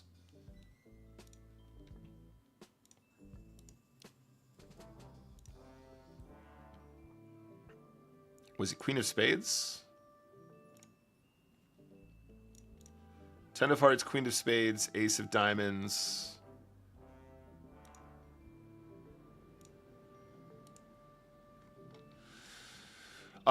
Big blind checks, that's what we do here. And then the opponent is going to bet approximately 1. 1 is... So interestingly enough, the actual bet sizing on this, when we look at the actions here, the most frequent bet sizing is actually 2 and 3 big blinds. But let's just assume our opponent plays it the way they played it. So they bet 1. Jack 8 suited is going to be a split here between calling and some raising, which makes sense, right? We're blocking the nuts. That's important. Against the smaller sizing as well, we probably are allowed to do, you know, a fair amount of raises here as well. Look, we actually make it up to 5.5. This just goes to show there's still a lot of sizing work that I need to do. We call. That's the majority of what we do anyway. And then on the river, we end up with a 3 of diamonds. And at this point, mostly checking, which is what we do, and our opponent is going to go ahead and bet something in the region of 5 big blinds, which we see is actually quite a frequent one. So let's say that our opponent bets 5.5. What is our line here? So if we're looking at Jack 8 suited as a response, if we look at the combinations here, we can see that Jack 8 of diamonds, so that's this breakdown here, guys. When we're looking at this, if you haven't seen this before, this is Jack 8 suited in its entirety. This is every combination of Jack 8 suited. So if you glance at this, you might think, oh, there's basically no aggressive action. It's all calling. However, we need to look specifically at Jack 8 suited, which is right here, right? And when we actually look at the breakdown, if we blow this one up, we can see that raising all in is actually something that we do about 18.4% of the time. So this is GTO approved as a shove. If we filter specifically as... how do we do this where we look at the summary? So if we look at the filters here, if we look at I'm trying to find the combinations that are a flush draw, but we want a flush draw and plus, right? So if we're looking at draws where we have a combo draw, there we go. This is how we filter. If we filter specifically for the combination draws, we can see King Queen suited, which is, we filtered specifically here already. So that's King Queen of diamonds. That's where we have a pair and a diamond draw that calls. When we have King 10 of diamonds, that's obviously just a check call. That makes sense. Queen Jack diamonds, that makes sense.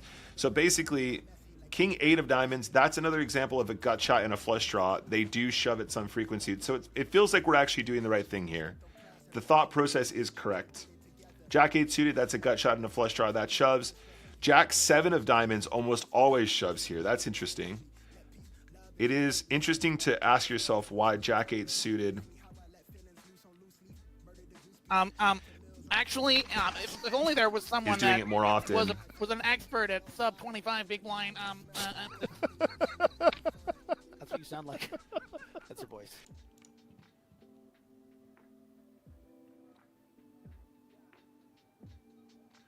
So what I'm thinking here, guys, is actually because we have Jack 8 of diamonds, 8, 9, 10, Jack, Queen. So because we have a larger draw, they want us to call a little bit more often. When we have the bare gut shot and the flush draw, that shoves more. That makes perfect sense, actually. And if I'm honest, I didn't even spot the fact that we had 2 straight draws here. Didn't see the 9 being a straight as well. So on that basis, probably calling makes a lot more sense. But it is also cool to see that we're thinking along the right lines in terms of shoving the turn. So just to like wrap this up completely, I mean, look, Jack Deuce of diamonds is the same. So you can see how often we're meant to be all in here. And basically, it's going to be the weakest combinations of that, right? So King 8 of diamonds is an example. King 6, apparently, King 5. So the weakest versions, the weakest hands that we have here, that don't improve easily are the ones that we want to sort of semi-bluff all in. King Deuce of diamonds is a good example. Jack 8 suited, I understand now that's because we actually have 2 gut shots, which I didn't spot in play. But there you go. So it looks like we're thinking along the right lines. What I did want to look at now, though, as well, guys, is I want to go back to what hands are they supposed to be barreling with, because that is The entire understanding of how we play this hand reg v reg is predicated on the fact that our opponent bluffs turn. And so let's actually go back and take a look at what the button is supposed to be barreling here. Let's turn off the filters. And then when we arrive here, this is the button's response once we've called flop. So just a reminder, guys, it was an open. We called in the big blind with Jack-8 of diamonds. Our opponent has bet the flop about a quarter. We've called.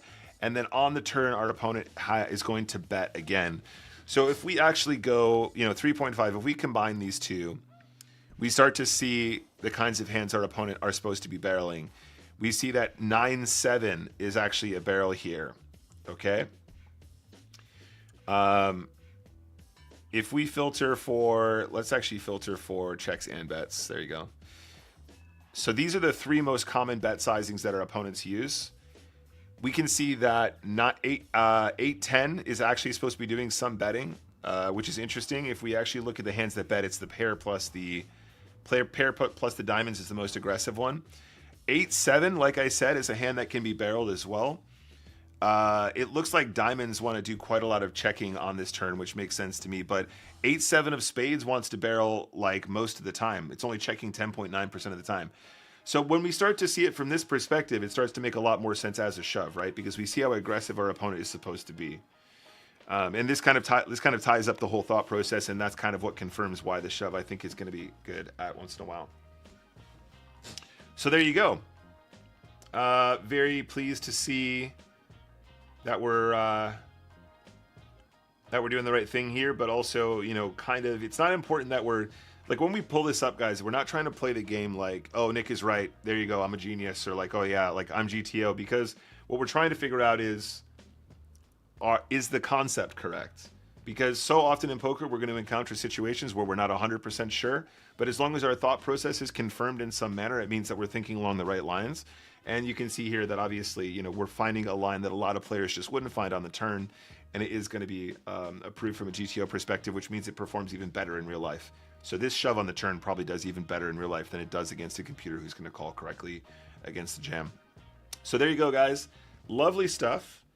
Good session overall, and I have to say I really enjoyed the 2 tabling. Yeah, that was fun. But I'm with you guys. If we're going to 2 table in the future, I think probably it's best if we do 2 scenes.